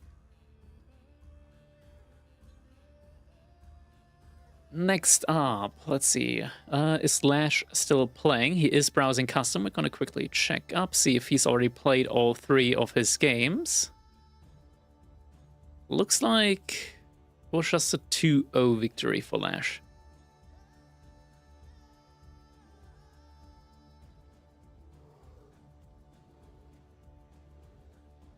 Yeah, 2-0 victory for Lash. So Lash and Leona won their set. So we are most likely going to be seeing Lash play up against Leona.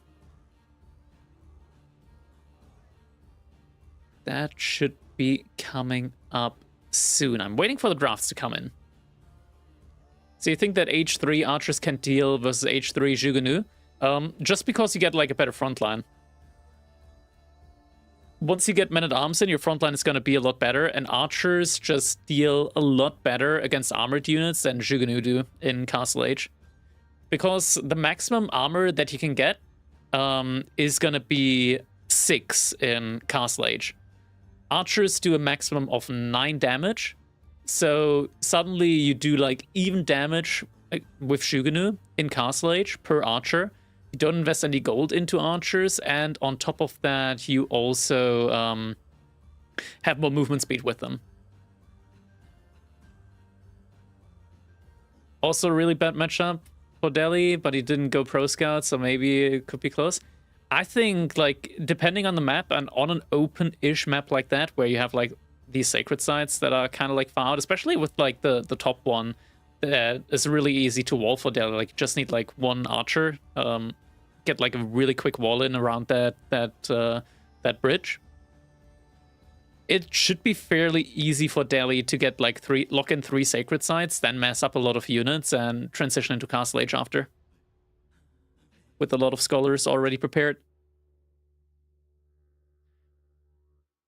Like I played this matchup against Louis. I lost it. Mainly because Louis was like a much better player, but I saw the light at the end of the tunnel in that one. I was like, yeah, this is definitely winnable. This is easily winnable.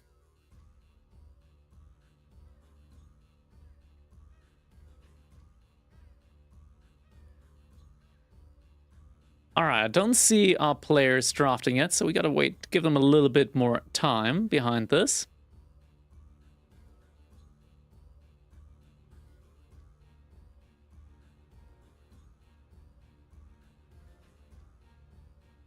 Lately, I only play it from China side. It seems pretty easy to win. I mean, we can play it if you want.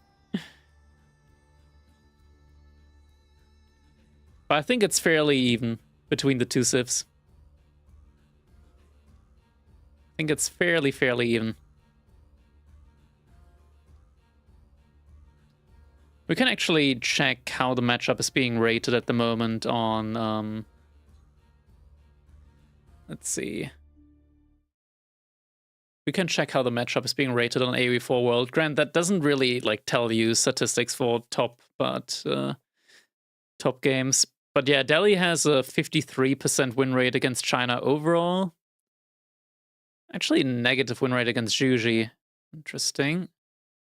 How's it looking in Conqueror? Delhi, pretty even, around 50%. 47%. Okay. Conqueror 4. Now we're getting like the really low sample size. 54% against China and 49% against Zhuji. So Zhuji looks to be having an easier time up against Delhi. Mainly probably because you get the Zhuge out a bit quicker. But yeah, I think overall the matchup is very even, if not a little bit Delhi favored depending on the map. Like very open maps, very large maps and open maps definitely favor Delhi for sure. Just being able, like, the thing is with Dome of Faith, you're able to contest all 3 sacred sites by 655 or 650-ish at the same time. And, like, Chinese units are just too slow to be able to contest all sacred sites at the same time. And then you're starting to go down the rabbit hole.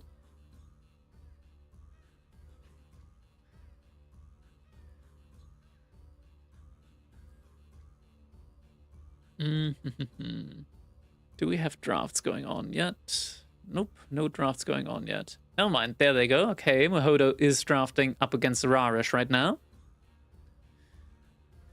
What army composition do you open with as China? I mean, depends on what your opponent does, right? But typically they open up with Ghazi Raiders, so you gotta go for Spearmen.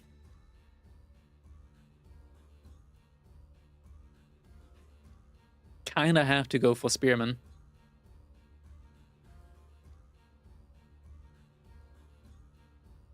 You go Scouts first, then Spears. Now, if you Pro Scout, it also depends, like, on the map once again. Like, I've seen Marine Lord typically, like, open up with Barracks first in that matchup. Depending on the map. Because, like, you got Ed again. Oh, man, Gali, you gotta get your mom's credit card, dude. Either that or get a working ad blocker.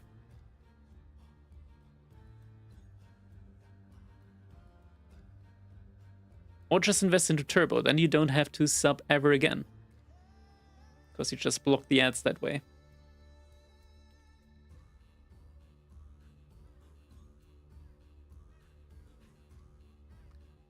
We have to pay. You pay with your time, one way or another, right?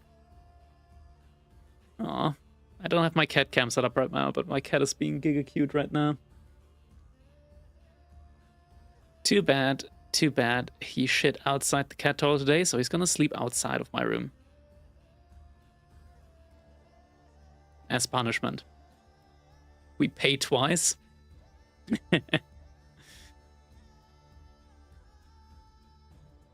I mean, there's always Twitch Prime. Wink, wink.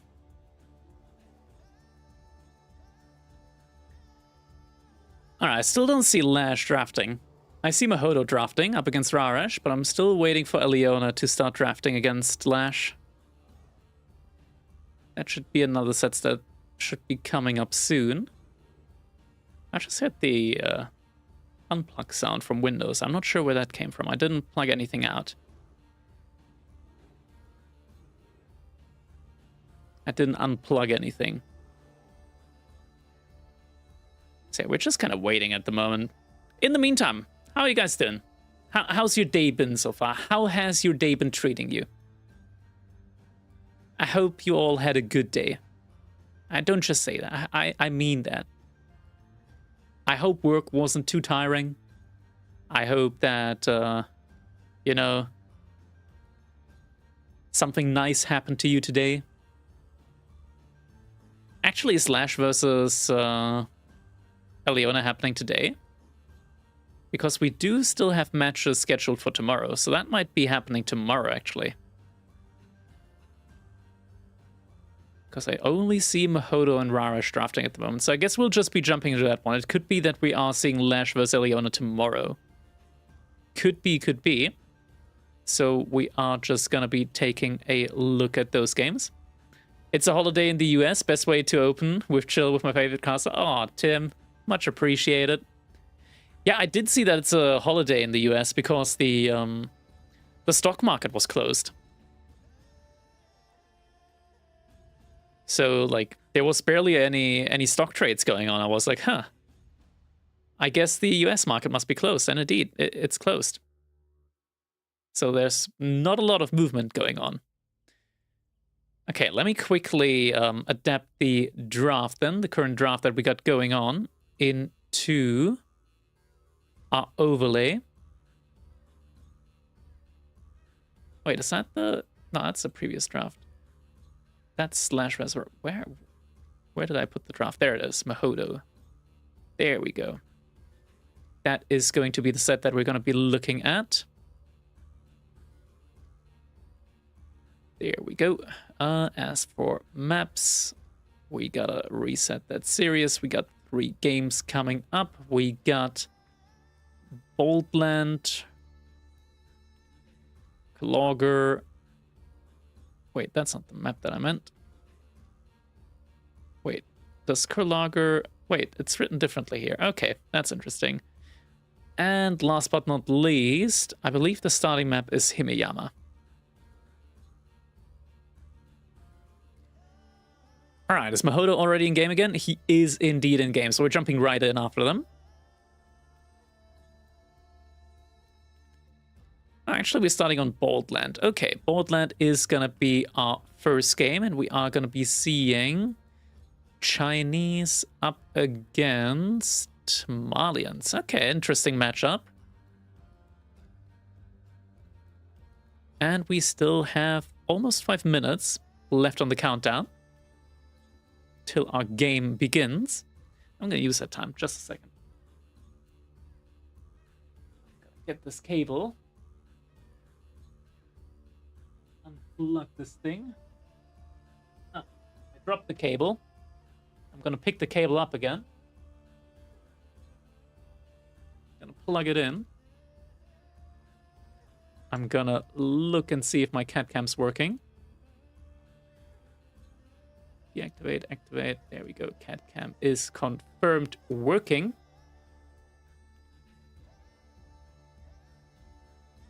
All right. Got the CAD cam going. Yes. I got some cat toys for the cat today. He really liked them. And a brush. So he gets like this new little brush. He likes that one as well.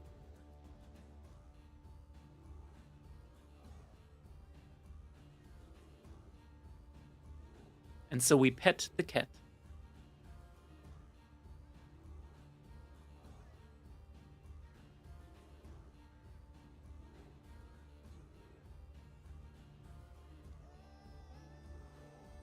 He's your boss, he is. Have to clean all the shit up behind him.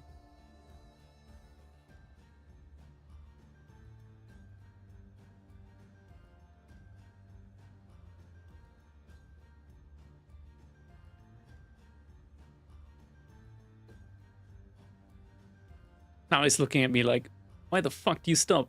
And then he goes back to cleaning himself again. Yeah, it's pretty cute too. Aww. Making me blush here.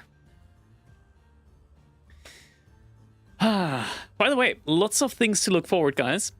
We are getting a nice little LAN in March. I'm actually going to be going there. I was kind of contemplating not going, just because, like, expensive, travel expenses and whatnot. I'm going to be sharing a hotel room with Baltune and someone else, and so we're splitting the bill, going over to Hamburg in mid-March. It's going to be from the 13th to the 17th of March. That's going to be very, very cool. Looking forward to it. Gonna be seeing a lot of the fellas in person again. Gonna be seeing Lash, Core, Baltune, of course, Cow. I'm not sure. Askeladd, I'll see. I think Whammon's gonna be there as well. Beastie's gonna be there. Demu's gonna be there. Louis is gonna be there. That's also gonna be very fun. CSO is gonna be there potentially as well. Cat is gonna be there. Who else was gonna be there? I'm missing one person, I believe. I'm missing someone. Or was that everyone? No, I think that's everyone. I think that's everyone, yeah. Don't think I'm missing anyone.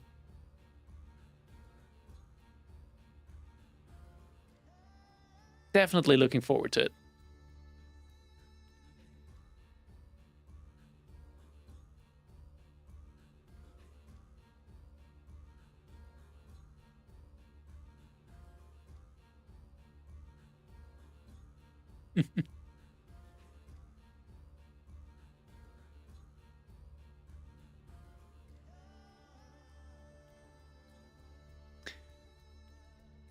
All the cool guys will be there, and the coolest will be playing a chess tournament. Who's playing a chess tournament? I haven't heard anything about a chess tournament. Me? You're gonna be playing a chess tournament? Oh, damn. Crazy. Are you gonna... Can I... Gully Deckel, how old are you at the moment? Quickly. How old are you at the moment? 17. I think I can say this. I think I can say this. Are you gonna like really go pro in chess and like use a butt plug that vibrates in order to tell you the best moves? No? Then you're not playing it seriously enough, dude. No commitment. No commitment. Anyways, I hear the in-game sounds going on. So quick change of subject. As we're gonna be... Oh my god, okay, this is... this is already horrible. Okay, I literally just jumped right into it. And I hear the town bell ring like 3 different times, and a sheep got killed underneath the TC from Mahodo. He built up an early barracks. What is going on here? That is not how you open this one up.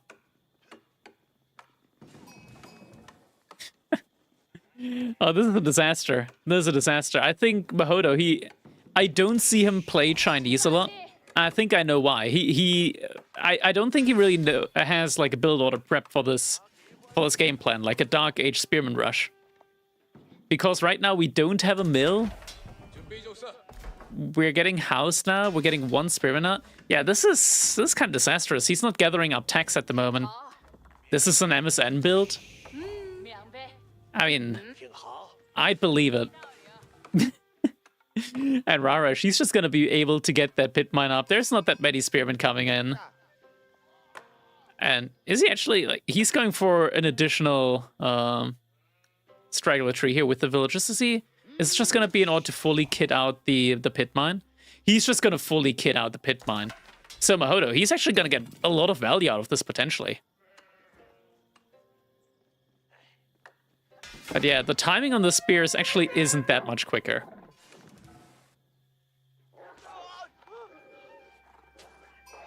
Ooh, some bitey infantry on the way. Wait, spearman. Yeah, okay, he's going forward again. Had me there for a second, not gonna lie. But yeah, we are gonna have the spearman out there. I think maybe it's even worth it pulling a single villager to get an outpost up here, because I think realistically, Raresh isn't going to be able to take the pit mine down in time before the Ajo comes through from Raresh and archer range. Pit mine has been buffed. It got an additional 100 HP. The houses have been buffed. They now each have plus 50 health. So that's a lot of health that you got to torch through, right? Are we getting even more spearmen in? We are getting the villager pulled forward. We're getting 2 villagers pulled forward. That's not something that you need. You don't need 2 villagers forward. You're playing as China. Unless you want to go for the Barbican drop immediately, but then you probably want to pull more villagers and you also want to be out on gold. That's a lot of sheep. That's even more sheep. Oh my god. I'm not gonna critique too much. I'm just gonna say Mahodo has probably expected this game to start off a little bit smoother for himself. It's at least a good bit smoother than it actually did here. Because it definitely didn't start off smooth for him. Where's the villager?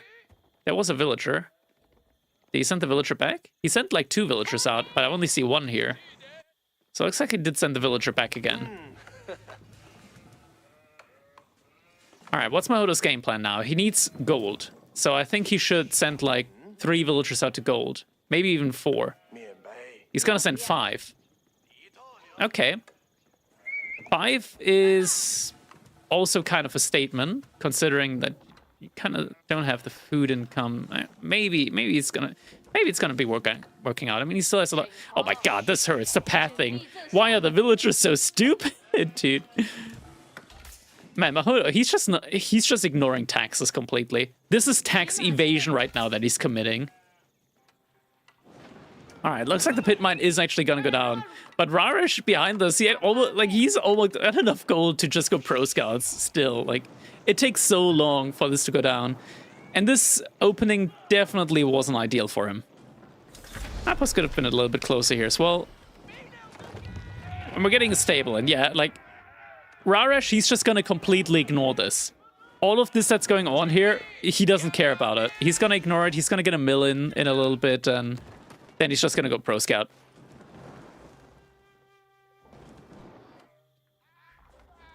I believe. Right? Is he gonna bring in his own deer anytime soon? Where's his scout? I don't see Raresh's scout on the map. There it is. Deer, I say sheep. There we go. Sheep are gonna be coming in. We are getting the Imperial Academy and a mill that is gonna start off with a grand total of 0 taxes. He could be at like 100, 120 gold right now in that mill, ready to get picked up. Grant, he gets a lot of gold over here, right? Yeah, this is not the ideal opening that I would have envisioned here. We actually don't have a mill yet in from Raresh, but he is already prepping the warrior scouts. First couple of houses are going down.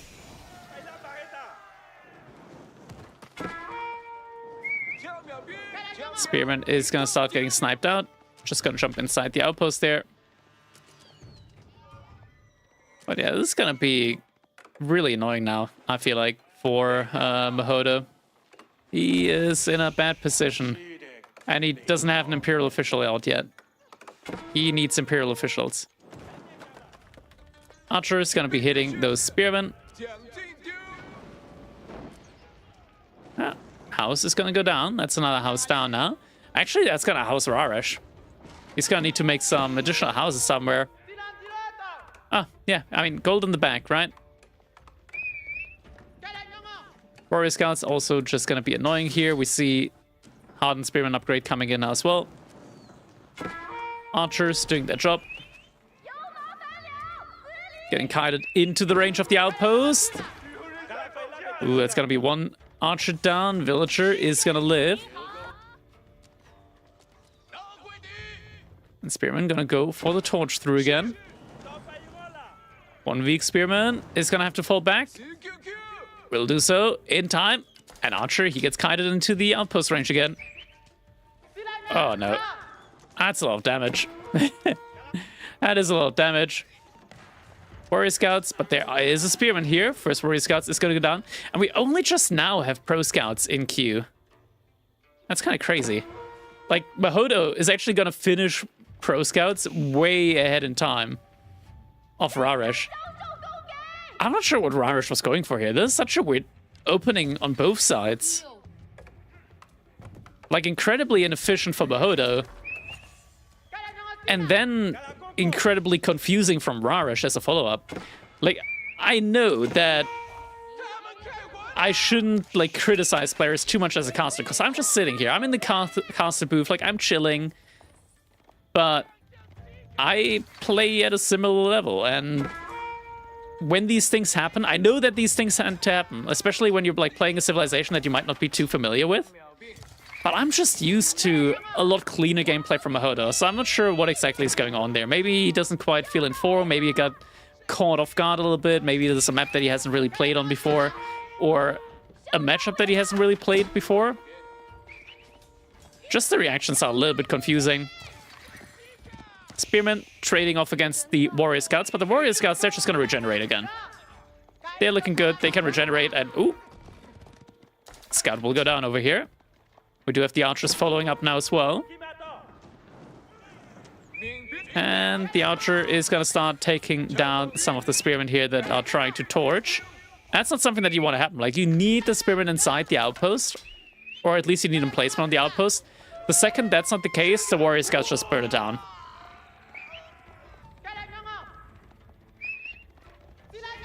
I don't think there's a lot of pro scouting going on at the moment for Mahodo. He does have 4 scouts, but Warrior Scouts are just really strong at dealing with that.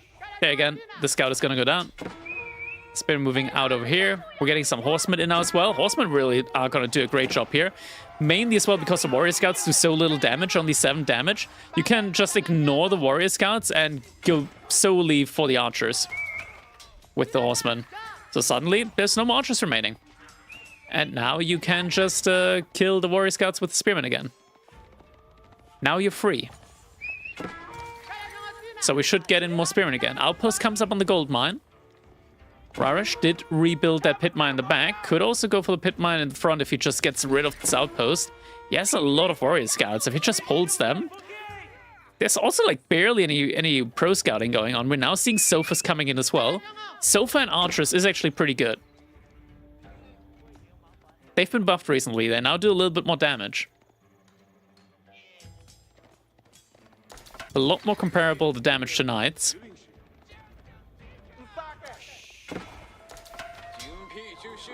Spearman just chasing behind this. Now Mahoda wants to go for the pro scouts again.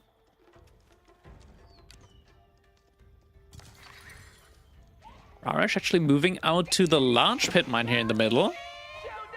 Thinks he's got the map control for it. Scout is getting taken down by that Sofa. Spearman will start to harass, but one Spearman isn't going to be enough. Is going to get taken down now by that Sofa. Got another Spearman here. But trickling them in isn't going to work too well. Indeed, this is a crackety cast stream. Horseman, I mean, yeah, they're kind of weak, low HP here. And the Sofas do a good amount of damage. So Mahoda is going to fall back at least for a time being here. We're also seeing Donzos getting mixed in. This point in time, like, okay, we're getting archers in now from Mahoda. Why archers instead of Shuganu? Because he's not Song Dynasty. Can't actually get Shuganu in.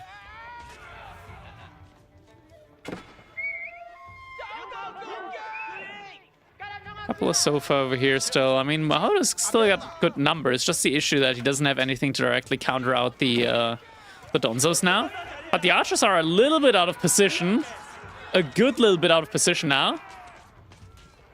So Mahoda, he's gonna get a nice little cleanup there on the army from Raresh. Suddenly no more archers out. Nice. You want a milkshake? Thank you, man. Much appreciated. Scouts are coming back now with more of the deer. So we had a lot of just no pro scouting, but now both players are actively going back to the pro scouts. We are seeing the active return. Thank you very much. Very much appreciated. Now even more barracks are coming in. Still archers in queue. A couple of houses getting taken down now. There's still a pit mine in the back. That could be something that Mahoda could go for. Looking at it, he is still trying to deny the pro scouts. He does have the outpost over here, so he sees that the pro scouting is going on. We are getting a castle age up now. Oh, this is gonna be... Oh no, Mahoda might be dead. We're getting the Imperial Palace in. Actually, never mind, this is fine. Unless... Yeah, Mansa Musafadi warriors are gonna be pretty good here. Mansa Musafadi warriors are legitimately gonna be pretty good here. I don't think... Like, we could also get Freeborn warriors. Just a mix of Freeborn warriors and normal Musafadi warriors. Could also most certainly work. There's no active gold gathering from Mahoda at the moment, though. He does have that pit mine working overtime. Like, this pit mine is generating a lot of gold passively. Question is if it's gonna be enough. Which one are we getting? We are getting Freeborn, so it looks like we are getting a mixture of Freeborn and Musafadi warriors here. Freeborn are pretty good because they don't take any bonus damage from ranged units. So they're good against archers, they're good against crossbows. They're also good against spearmen. They're decent against horsemen. They're okay against palace scouts just because they have a lot of HP. But that's what you then add the Musafadi warriors in. They're going to deal with lancers, they're going to deal with the palace guards, and they're all really quick and they can stealth up. So we are getting the Freeborn here. 175 HP. Very tanky. Very high health pool. There's not that much food. Actually, never mind. Moto, he's got a lot of food. He's got a lot of food now. He's managed to clean up his act. Economy is looking better now. We got the monastery in as well. We got the Imperial Palace. Looking at the Imperial Palace, by the way. Okay, my controller turned off again. I might need to recharge my controller soon. I am casting with a controller. There we go. Should reconnect. There we go. That's a lot of vision. That is a lot of vision. And it goes through trees. So, yeah, Mahodo, he sees these units that are coming in. Little raid there with Lancers. Looks like Mahodo just killed the first villager in the game. Still deer remaining over here that could get picked off.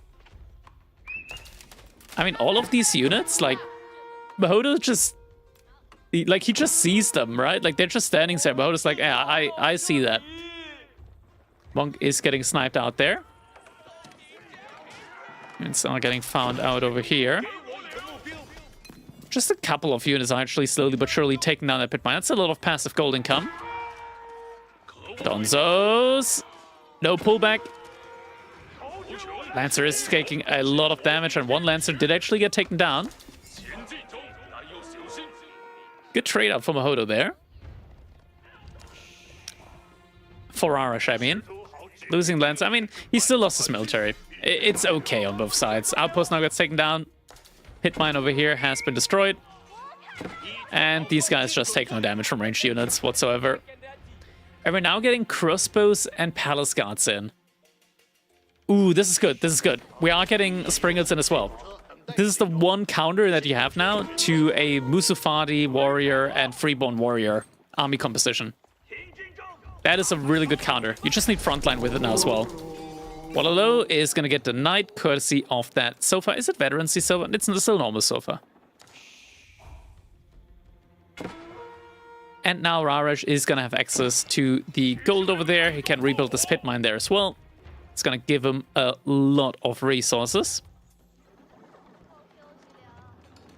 So overall, he's looking good. He's looking very good there. Freeborn warriors coming through. We're up to 16 now. A lot of Musufadi warriors in queue as well. We only got around 2 Nest of Bees. Could probably look at like 6 to 7 of them, realistically. They're not that expensive, 250 resource overall.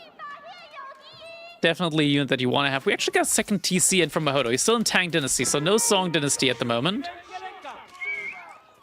And you can just like, crossbows, they don't do a lot. Lancers, they work. Lancers and Palace Guard, they do well against the Freeborn warriors. But now we're getting into a difficult stage of the game for China, because Raj is just flooding a lot of different angles with units right now.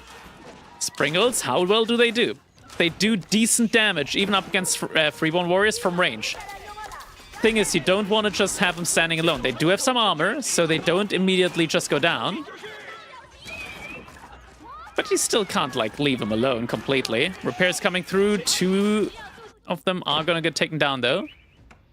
Cleanup happened in the back here.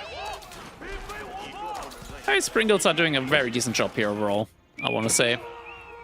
Relic gets a knight on the way back. We do have a scholar now also coming in from Raresh. And that one Musufadi warrior over here, just slowly but surely getting a couple of villager kills. Okay, now he noticed. So yeah, arrow fire is gonna come through. Means that this Musufadi warrior is gonna get taken down in just a couple of volleys. There we go. Food has now run out for Raresh though, so he's gonna have to move out onto the berries. Got a very nice large berry spawn in the back of his base, and we also start seeing some walls coming through. Raresh, he want to go... he's just wanting to patrol around that relic. More religious units coming in on both sides. And Raresh, he's just sending units around the sides now. How's the economy situation for Raresh behind this? No second TC for him at the moment. Has a lot of villagers on gold. Deer are running out from as well. We see another pit mine coming in over here. It's going to be his 3rd pit mine in the Castle Age. And now a transition into mass archers. Probably with poisoned arrows. That could work out really well for him. Barbican of the Sun coming in as well. So that means that we are going to enter Song Dynasty for Mahodo. So he will be able to boom up quite heavily. Will also allow him to start getting in some granaries. And he does have a lot of wood for that. So definitely something that he will look forward to. Just a couple of Lancers trying to go for some raids. Are gonna alert Rarish to it though, just by hitting that house. Relics are being taken back. We got one relic over here. Another relic over there. And there should be another relic being taken back somewhere else as well. And another relic over here. That's gonna be 3 relics from the looks of it for Rarish. One relic is over here for Mahodo, and another relic is just being delivered right now. So 3-2 relic split. 3-2 on the relic split here. Definitely not bad.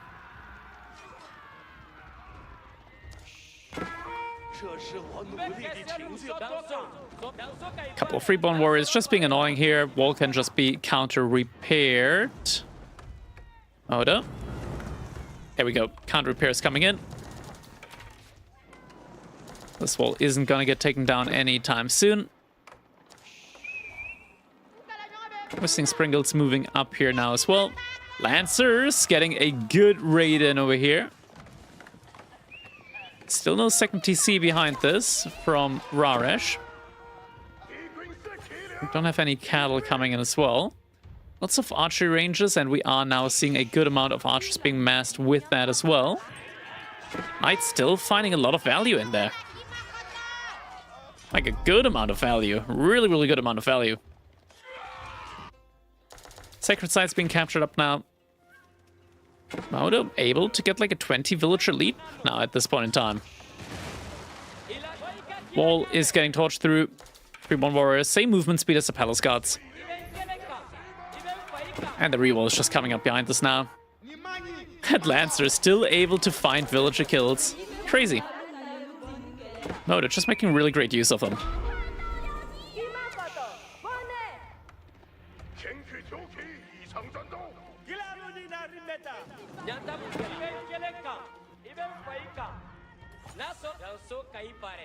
Warriors also looking for raids, but I feel like at this point, like, Rarish, he needs to go for like an all-in kind of play. If he's not going for a second TC of his own. Or if he's not adding any cattle ranches. Like, cattle ranches are still good. Like, you can still get like 500 food per minute out of them. It's definitely still worth. Grant, you put a lot of resource in. You put like 1800 resource in. You're getting 500 food back per minute. It takes like 3.5 minutes to pay off. But after that, you got like more than 10 villagers worth of food income. Without having to invest any population space into them. So it's still definitely worth it. He's floating a lot of resources, so he could definitely go for it. It's not something that he couldn't afford. While these players' ranks like top 50, top 100, around top 50.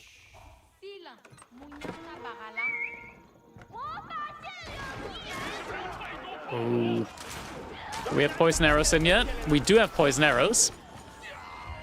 Looks like we got a little bit of a clash here at the front line. Springles are doing a good job, though. Is Rarish going to commit to this now?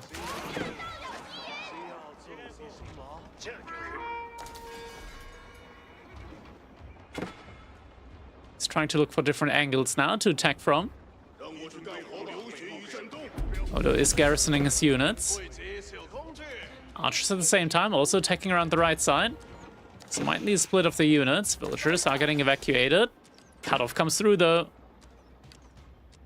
Ooh, the villagers. They're getting found out.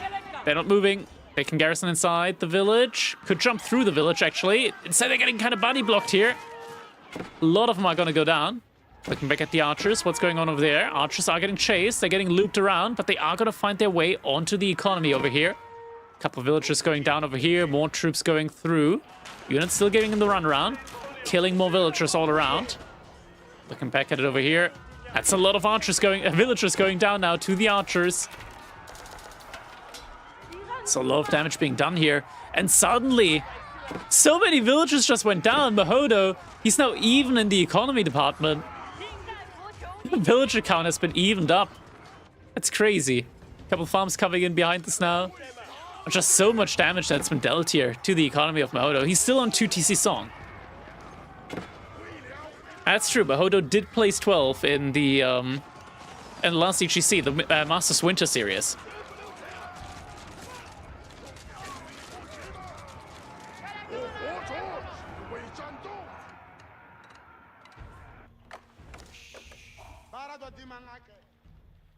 It's a follow-up behind this. Raresh evened out the economy and is now going for his own second TC. So some more economy scaling is coming in. Let's not forget, he's got 3 relics. He's got a sacred site. They are both contesting another sacred site over here.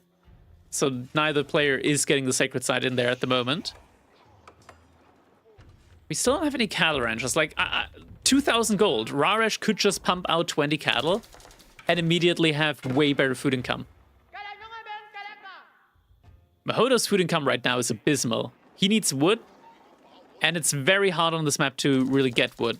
He needs a keep. He needs like a keep over here on the large gold, would protect the gold, would protect the wood line, and then he can get the wood in the middle.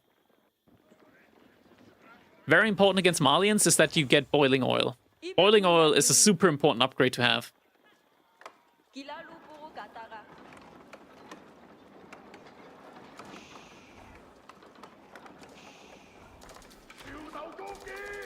Especially against a civilization that spams out infantry. Low HP infantry. For the most part, low HP. Look at Freeborn Warrior, they don't have low HP. They're high HP infantry. Now getting a mixture of Shogunnu in as well. Lots of Palace Guards, lots of Shogunnu, some Lancers, and good thing here, like the bread and butter, that's the Springled right now. Springled is kind of like the bread and butter in this army composition. They do a lot of AE damage up against these units here. Raresh represents Team Italy. This is the World Battles Tournament. Mahodo represents Team Poland, and Raresh represents Team Italy.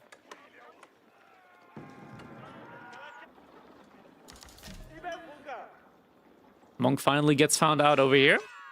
He's been denying that sacred site for quite a long time.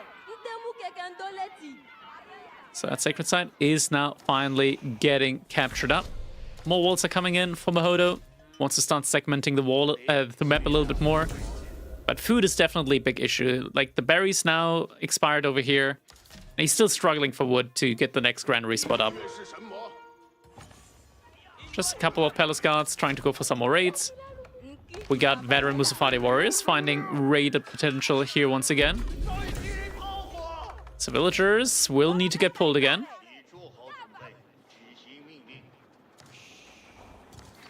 That army looks like it's 2021 again. Malians weren't released in 2021. But I get what you mean. Didn't know they're a Polish tournament. Where can I sign up? This was an invitational tournament hosted by Historic Alliance Gaming, their French channel. But this is going to be a continuing format.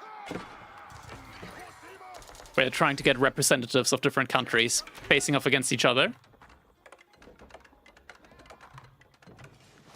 More and more farms coming up. And we are finally getting the cattle in as well. So good passive income that is going to be coming in here for Raresh.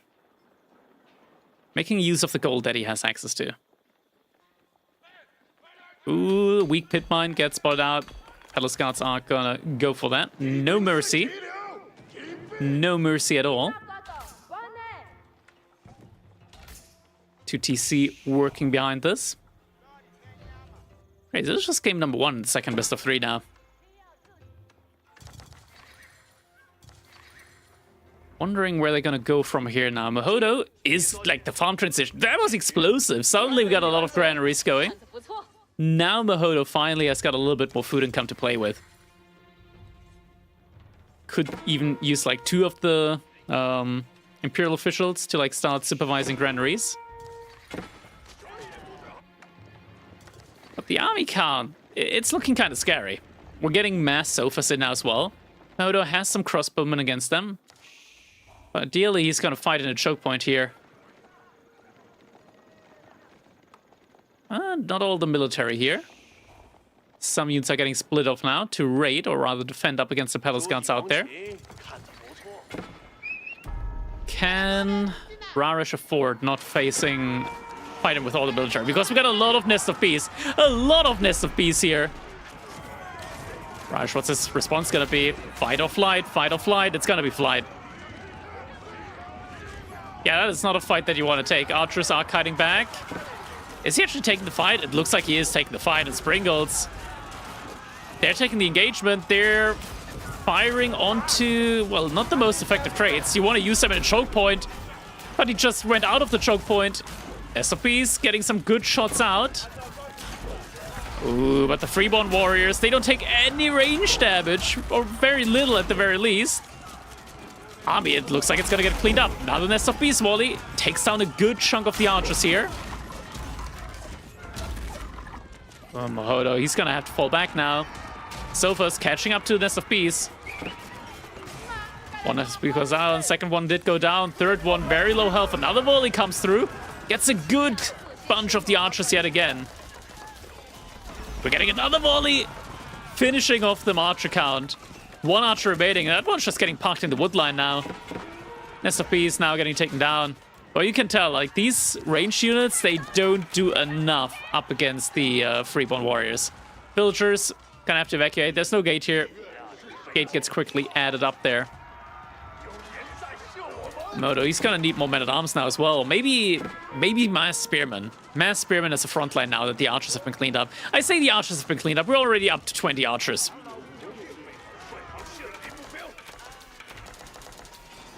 Shugnu having a tough time over here as well.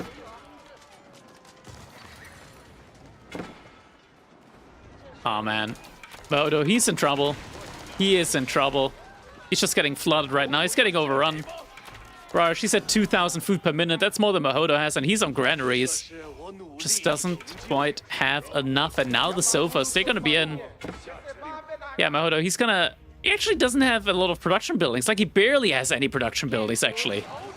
He can't remass in time. He also doesn't have a lot on the bank. Not a lot of gold as well. Spearman still in from the feudal age. Now the Sofas are in. And they're gonna kill so many villagers. I think this might be game.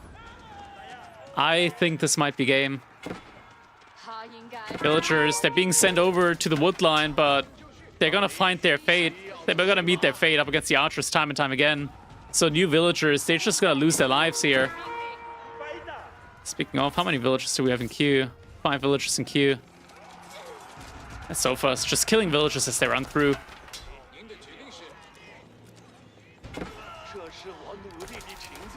And more villagers going down. 85 villagers killed so far by Raresh. Just kind of tells the whole story. And now the main army is gonna run through. Mahodo losing his siege just because he ran outside a little bit too far. Also, without the clock tower, just doesn't have that strong of a siege. Nest of B, it's getting taken down. Tries to shoot a couple of shots, but it's not gonna be enough. I think this is gonna be it. Mahodo, I just don't see the comeback now anymore. Not a chance. Archer's gonna be able to clean everything up, and GG comes through. Game number 1 in the second best of 3 is gonna go over to Mahodo. And Mahodo to Raresh. Yeah, the income difference here is mostly due to the successful raids. You look at the village account, like, Mahodo at this point, he was very far ahead. And he didn't react in time to the raids that came in. Like, he had the army advantage at that point in time. Like, at this point in time, military, like, he had enough, because he had siege as well, in order to take this army down. But he just didn't react on the correct sides. He didn't pull his villagers away quickly enough. And yeah, that's why he just lost too many units, too many villagers there. And then he was behind economically. Or rather, it was evened up. And then just Delhi gets a lot of passive income. So that's when they pull ahead. That's when they start pulling ahead. All right, so game number 1 is going over to the Malians here. Granted, the start was also kind of a disaster there.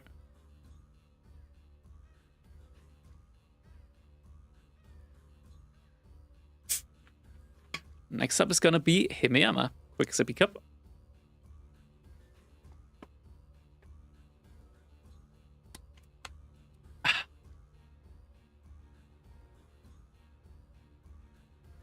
All right. 3-minute delay on the next game. It is going to be Himeyama. That's going to be our current game. We are going to be seeing Byzantines up against Jeanne d'Arc.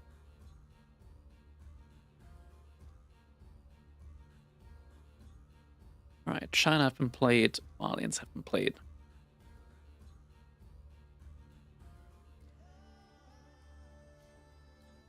So just a couple more minutes then now. Man, I got some serious sleep debt that I gotta catch up on.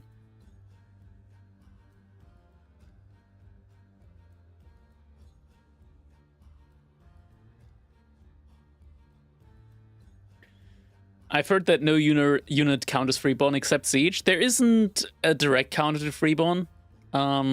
Units that do well against Freeborn are gonna be Men-at-Arms and Knights. Horsemen don't do that well against them. Spearmen don't do that well against them.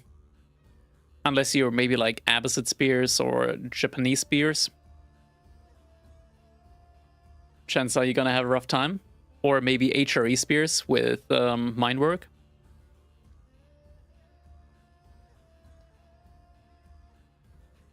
Yeah, it's kind of rough trying to make Knights against Mali because they just gotta make Donzos or Musafati Warriors.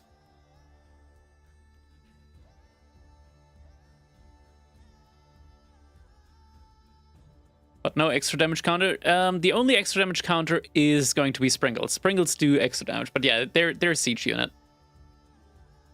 Other than that, that unit doesn't take any bonus damage. It's actually like one of the few units that's actually pretty decent against Camel Archers.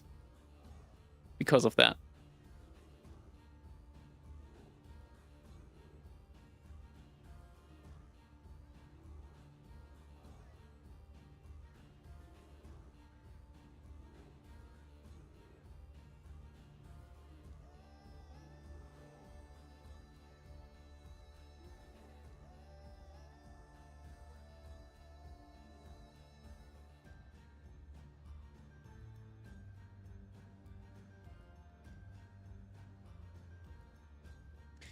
All right, 30 seconds remaining. And we're going to be jumping into our second game here.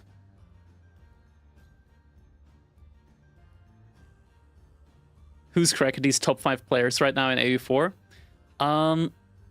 I think... I mean, Beastie at the moment has to be like... Yeah,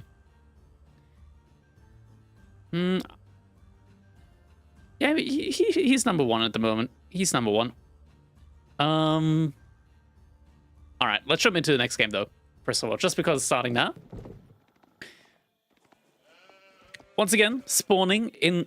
Actually, no, this is a color change. Spawning in the color red. We got Mahodo playing as the Byzantines here on Himeyama. His opponent, Rarash, in the color pink. So we got red and pink. Alright, lovely.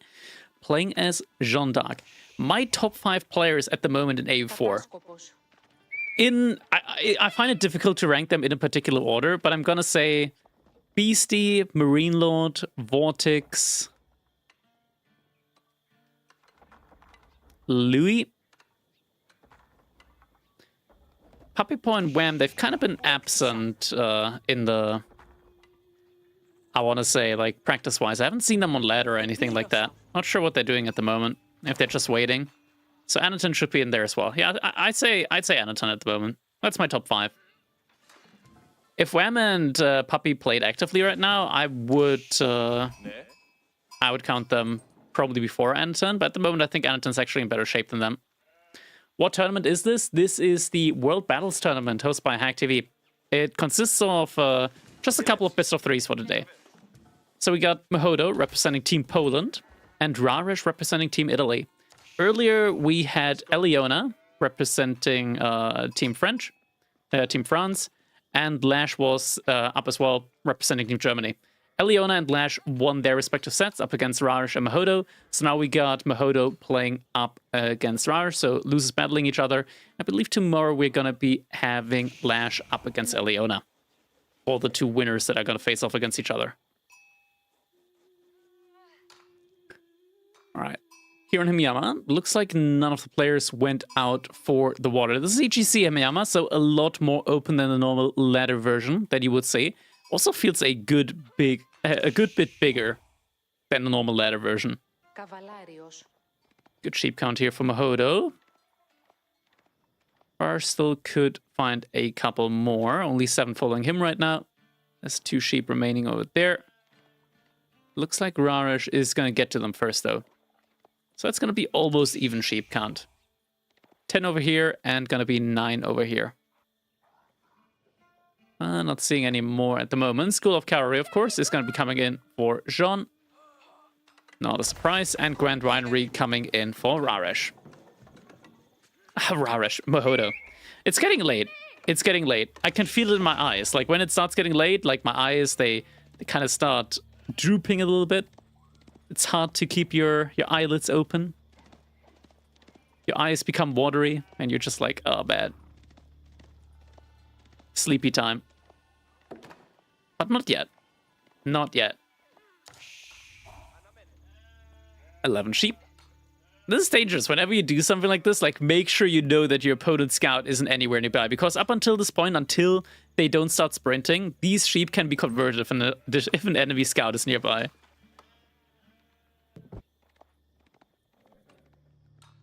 Grand Winery looks like it's going to be finishing up first, just about first. Granted, John does build a little bit quicker. But no, Grand Winery should still be finishing up first. Gonna take a look and see how these players have scouted so far. Mahodo actually hasn't scouted the back of his base. Meanwhile, Raresh has scouted the back of Mahodo's base, but yeah, they very similar scouting here. Right? Like just mirrored, but very similar scouting so far. Age-up does come through. Villagers are getting pulled over to the berry bushes. Mahodo also has enough resource now to drop the second cistern, so cistern level 2. Because right now, I believe these villagers should be... Yeah, they're just about outside of the radius of the cistern, so... Mahodo, he's going to want to get another cistern up here. Just because, like, berries already, like, the base gather rate isn't bad. You subsidize that for additional olive oil that you're getting out of that. But if you can, like, get that 14% bonus in there with the cistern, you definitely want to get that. We also do have the early barracks coming in, so early on, we do get some Libidinae in there. Second cistern is now getting put up. That's gonna also increase the influence over here and also increase that bonus from 10 to 14% that the villager gather rate are getting here. We don't actually have a knight immediately in queue. Instead, Raresh first produced a second scout, and we are getting pro scouts in. So Spearman, in theory, is going to be a great choice. The only issue with that is, where's Jean? If Jean goes up with the woman-at-arms trait, she's going to be absolutely shredding those Libidinae. And you don't want to go Ranger Jean in this matchup, because Byzantines in this matchup want to go for the Javelin Throw Wing. And if you go Range Jean, then she's going to take bonus damage. There we go. Woman-at-arms, that's the right call here. Definitely the right call. Now getting the mercenary house in.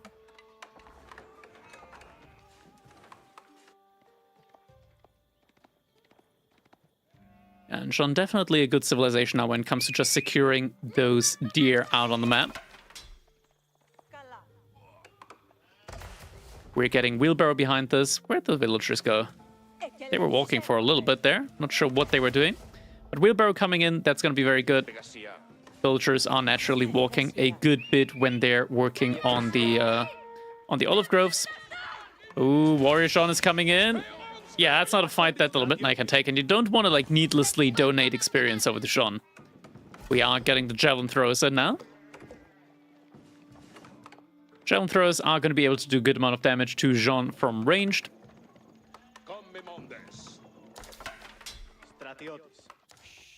Yeah, behind this, like, Rar's going to be in a pretty good spot when it comes to just ferrying in those deer. He's going to get a lot of resource in that way.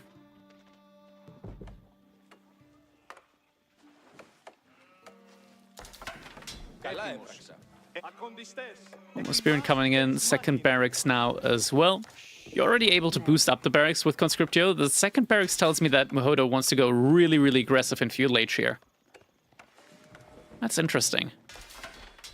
Like, these two barracks are going to produce Libidinae very, very quickly. Already got the first couple of olive groves in. So a steady, slow and steady food transition here from Mahodo. Excuse me.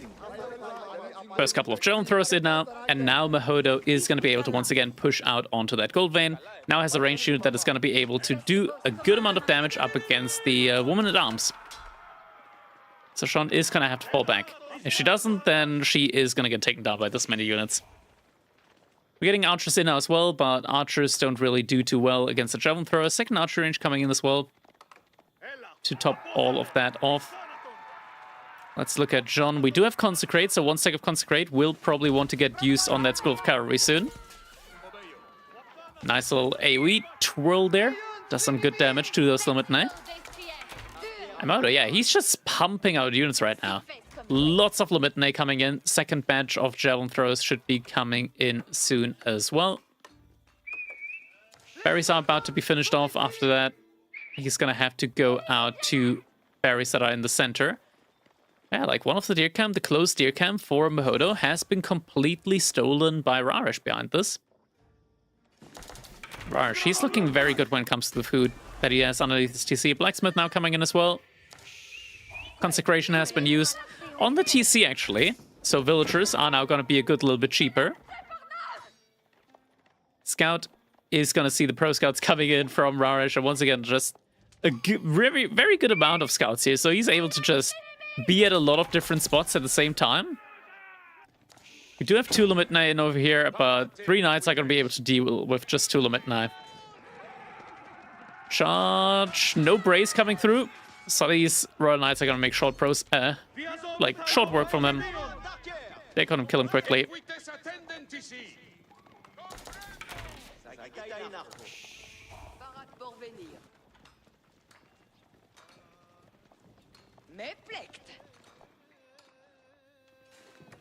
And this rush, he's just making more and more archers. Meanwhile, Mahodo did get some walls in. This is going to restrict the army movement a little bit from Raresh, at least with the knights.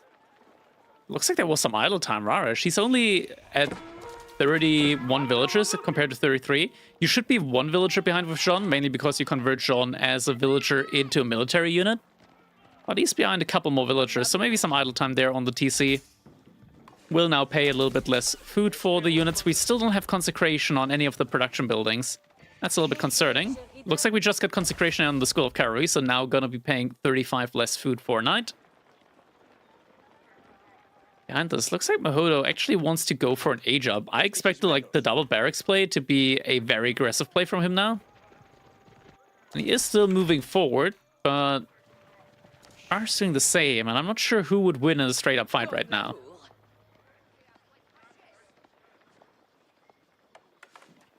And it looks like Mahodo does know where the military of his opponent is. Javelin throwers, see some archers here, could potentially go for them. Instead, though, is going to decide to potentially go for the fight here. Oh, this could be dangerous. You don't want to take these fights if you don't need to against JD, because she's just going to soak up experience. There we go. Javelin throwers are going to start shooting their shots. We are getting the little twirl in there from Jean. Javelin throws. Keep shooting at those archers. Doesn't look like we're getting shield wall in. And Javelin throws in mass. They're getting taken down, like slowly but surely. Mass is getting whittled down. Spearman, a little bit undecisive here when it comes to taking the fight. Archer mass, pretty much gone. But now we don't have enough javelins to start one-shotting anymore. And that's a lot of experience that just went over to Jean. Like a lot of experience. Still knights remaining. They're going to be able to clean this up. And now the boar is going to get taken down as well. That's going to be even more experience now for Jean. Jean is going to be very comfortable now. Could soon even be looking to level up. Because she just got a lot of value in. Like a lot of value. Yeah, and this age up is coming in for Mahodo. And, so I'm quickly going to switch over to this view over here. Still roughly 100 experience remaining for Jean to level up. But that is going to be on the menu eventually. Outpost. Ah, he didn't focus Jean. At least not immediately. A little bit late. Could have taken her down there. Oh, she's coming back for more. Perfect. Now you can kill her. Now you can kill her. It focused the knight. Oh, it was close.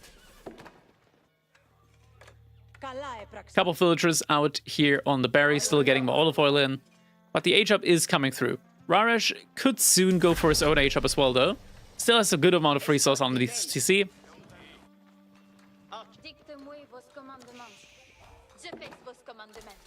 Follow-up play is going to be the upgrade to veterancy now on the Limit 9. We do have one badge, or at least still a couple of javelin throwers in there. Outpost has been fortified, so that's going to be tough to take down. And Jean, heal comes in the nick of time. Able to keep it alive now.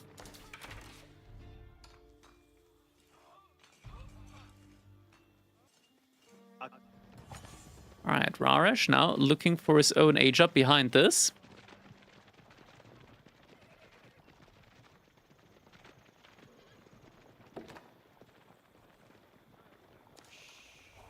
Ooh.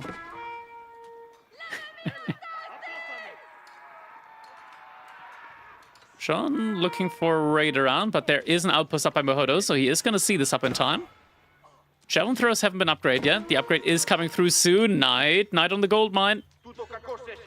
Oh, he's not reacting. There we go. Okay, it does react now. Villagers are getting pulled. Villagers getting pulled over here. Villager difference has been evened out now, and the guild hall is coming in behind this. Walls can get finished up.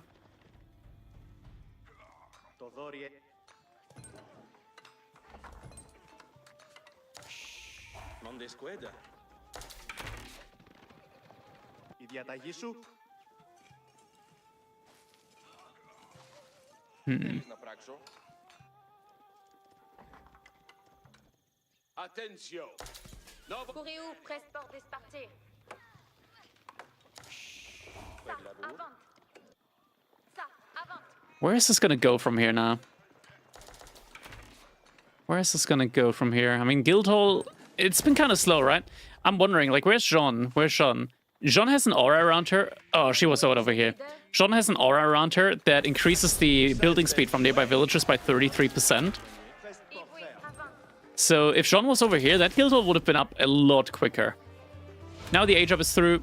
Jean also reaches level 3 now. Which one are we gonna get? We're getting Jean's champion. That's a good choice. Jean's champion, very good choice up against the Midnight, because they do +8 bonus damage up against Spearmen. That includes the Midnight. Gold just ran out. That was for Raresh, so now villagers are gonna have to move out for gold. Next gold mine is actually forward. That's the only gold mine that he has access to, so it's gonna have to secure that one. Upgrades are coming in. We're getting chivalry as well. Veterancy has already been researched. Single scout just running in, wants to just see what's going on inside the base. Quick thinking though, Mohodo takes that one down, so doesn't reveal that much information. Granted, he knows all the important things. All the important information has been revealed now. So he's going to be looking good. Pierce armor level 2 coming in. That's going to be very important up against the archers now. Veterancy is about to kick in. We're not getting +2 pierce damage yet. We just have mass javelin throwers. Some crossbows coming in as well. Crossbows going to be very important up against Jean. More archer ranges coming in. Villager. Is he going to get it up? It's going to be a close one. He does get it up. Low. Knight. Ooh, that knight is going to get converted. Barely makes it out alive. Damn, that was really close. Villagers are gonna make it out alive as well. Are they gonna make it out alive? Not if they walk like that. Not if they walk like that at all. Oh my god. Playing with fire here. Playing with fire. Units trading out here at the front side with the reinforcements. Javelin throwers should at least start doing a little bit of damage here. They do penetrate armor decently well. We got a guild hall, so it's not going to be like these knights have infinite health. Ooh, just a couple of units staying at the front. Choke point. This is awkward. Very awkward now. We do have some camels in, though. Camels could make a difference. Mohodo, he's pulling his army together. Where are the camels? The camels are still in the back. Mohodo is not using all of his military. There we go. Military gets used. Javelin throwers doing their best up against the ranged units, focusing them down. Looks like Raresh, he's gonna have to fall back now. Now that the camels are in as well. Knights are getting cleaned up. And the camels are doing a great job here. Lots of HP, so even if they don't have any ranged armor, they still do decently well. in this situation. And yeah, villager count is still pretty even between them. Behind this, we are getting more and more buildings in now. And granted, like, you can actually, like, put consecration on the barracks as well. And get Jean's champions out a good bit cheaper. Man-at-arms are still, like, insanely cheap for Jean. But, like, with champions equipments, the units, like the Jean champions, they become really, really tanky. Like, javelin throwers barely do any damage against them. And they mess up Le Midnay. We are starting to mess up crossbows here from Mahodo, so it could be dangerous. Oh, villagers have to evacuate over here. Gonna have to go to the gold at the bottom side. Monk gets found out. 3 relics behind all of this have gone over to the side of Mahodo. He's looking good in the relic department in this game. We don't have any monasteries in from Rarish at this point in time, though. We are just getting, like, this massive barracks in now. That's interesting. Massive barracks switch up. More archers in queue. Not sure how well this is gonna go for him. I mean, Jean men-at-arms at least make a lot more sense than French men-at-arms. Ooh, villagers, where are they going? They're not on fire at the moment. They could remain there for a little bit longer. The army count, like, that's a pretty big army difference here right now. Looking at the guild hall, 700 food inside the guild hall. I think Rarish took some out earlier. I do believe he took some out.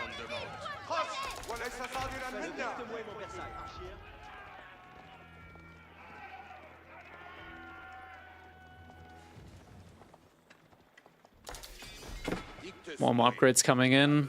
Rarish is scaling into military more and more now. Yeah, he got the upgrade, and so now men-at-arms are just insanely cheap. Jean champions, they still cost a good bit, but they've got stats to back it up, right? Like 175 compared to 155 HP. They get bonus armor when they're in range of Jean. More damage. Quicker attack speed, I think. Actually, no, same attack speed. Looks like we might have a fight over here. And we do have Jean. Never forget, never underestimate Jean. Little twirl. Healing as well. Archers taking down the crossbows, one by one. Jean is getting focused down. Is going to get taken down as well.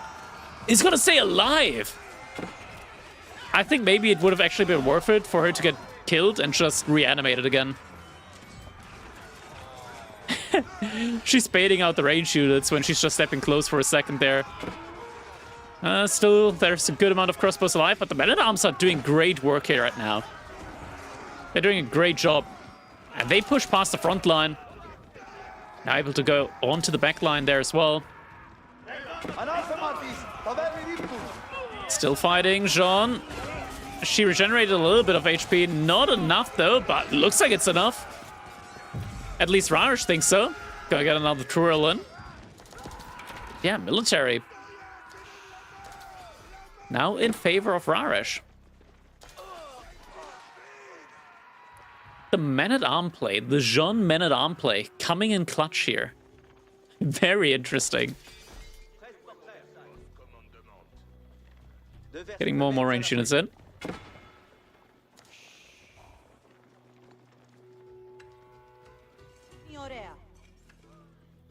Second DC has come up behind all of this, now for Mahodo. And a lot of additional, just olive groves. So food income is looking very good for him. We're at over 600 olive oil per minute. How come men-at-arms are that cheap? It's because of the conscription ability from Jean. Jean consecrates the production building, reducing the food, wood, and gold cost of units by 25%. That's the main way that Jean gets her, like, scaling in, military-wise, because you get units in just really cheaply. Do we have... Yeah, we do have the Jean's equipment in as well. So that means Jean also has a good bit more HP now. Rarish looks like he might want to, like, just push through. How many crossbows do we have at the moment? Only 2 crossbows for Mahodo. He doesn't have enough crossbows against this many men-at-arms. If Rarish knows, he would just dive in right now. Like, 3 crossbows isn't going to be enough against this many men-at-arms. We're up to 23 men-at-arms now. Men-at-arms that, by the way, get created for less than 100 resource. And now we're getting Jean's champions being produced as well. These guys shred up against Limit. You're right, Mahodo. He is struggling for gold. Has gold over here. In these kind of situations, you really gotta, like, put the relics from the Grand Winery into a monastery. Are you sitting at a potential 200, like 320 gold per minute that you're just not getting right now because you're insisting on getting olive oil instead?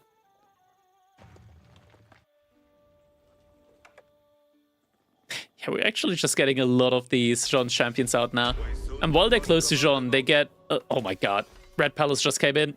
We just had the redemption of the food from the Guildhall. That's gonna be Imperial Age. Mahodo, he's nowhere near Imperial Age.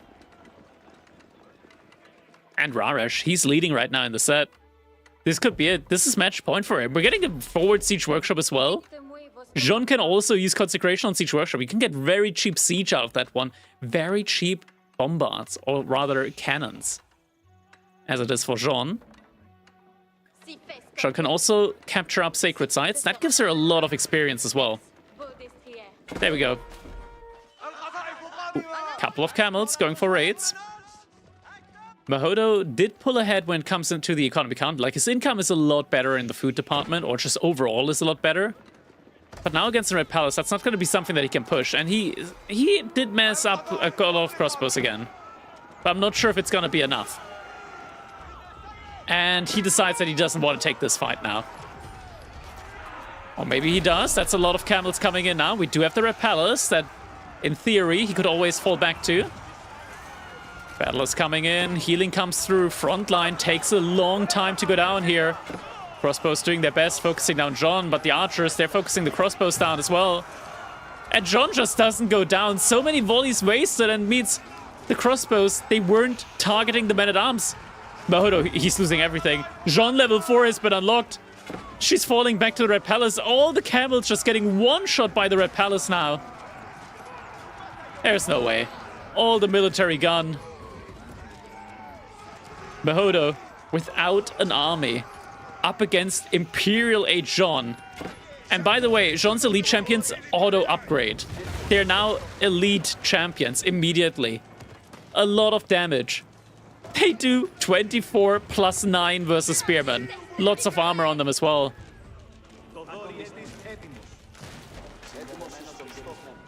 Oh man. And Mahodo, he's so far away from Imperial Age.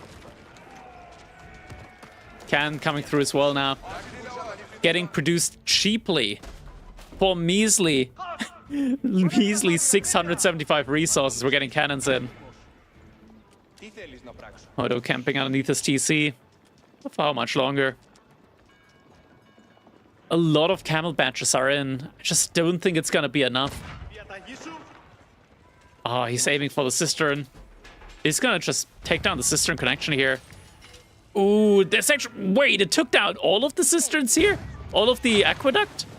That is so much. It actually just reduced them immediately down to cistern level 2. Oh, man. Barracks now getting taken down as well. Not that Jean needs any more experience at this point in time. Valorous Inspiration could be coming in as well. Increasing attack speed for all of the units here. Second cannon. Yeah, Mahodo, I think he's going to take one last fight, but he doesn't even have, like, match up in the military count. Up against Jean. Last level Jean. And Raresh. He's going to push through. Wololo comes in, gets immediately sniped. Immediately sniped. Crossbows trying their best. That's not going to be enough. It's not going to be enough. The archers firing on the back line. Attack speed aura has come through. Just too many men-at-arms for the crossbows to deal with in time. Jean also just not dying. TC is going to go down. 15 villagers inside of that TC are going to fall with it. And the writings on the wall. Keep has gone up here on the backside for Mahodo, but the Keep isn't going to be a match for these royal cannons. Springald has come out. But too little too late now at this point in time. That's going to be it. The villagers will get cleaned up. And Jean. She's going to be victorious up against the Byzantines. Man, Jean actually looks like fun. Maybe we should play some more Jean. That actually looked like a lot of fun. Maybe we'll like one trick Sean for like a week or so. Last landmark remaining. That's only going to be a matter of time. And GG comes in. Raresh, able to win the set 2-0.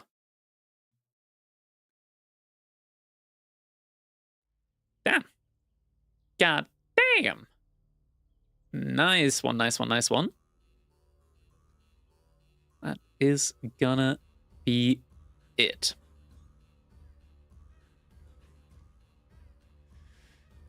Hey, hey, hey. Man, these were some long sets.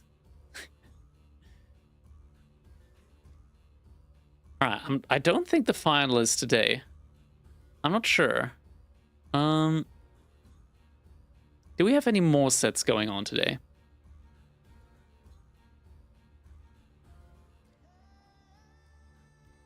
I don't know if we got any more sets coming in today. GG. Yeah, we had some really good games. What's the cat's name? Exclamation mark cat in the chat, and the bot will tell you.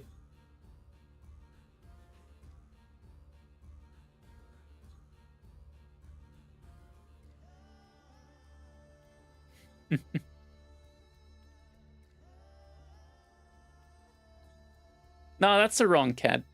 That's the wrong cat.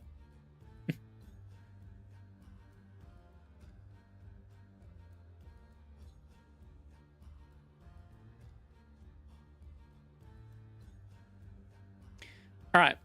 There is not going to be another set today. We are going to have more games coming in tomorrow, so definitely look out for that. Why not name him something like Jimmy or Stanley?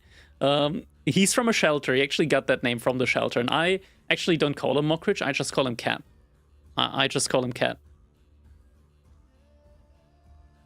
All right. This is going to be it for me. I'm going to send you guys over. Where am I going to send you guys over to? Because, I mean... doesn't make sense to send you over to Hack TV. They're probably gonna end it now as well. So I am instead gonna send you guys over to... Who's streaming right now? A Laser is still streaming. Alright, I'm gonna send you guys over to a Laser.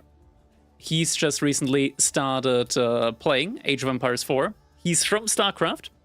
So definitely make sure you give him some love and definitely convince him to keep playing Age of Empires 4, just because like it's a great game. It deserves more players. So, you know, that's the kind of message that we want to portray. Thank you guys so much for watching. I hope you guys enjoyed the stream. Definitely make sure you tune in tomorrow once again, when we're going to be casting more games of the World Battles Tournament. Thank you guys so much for watching, and I will see you all in the next one. Have a good one.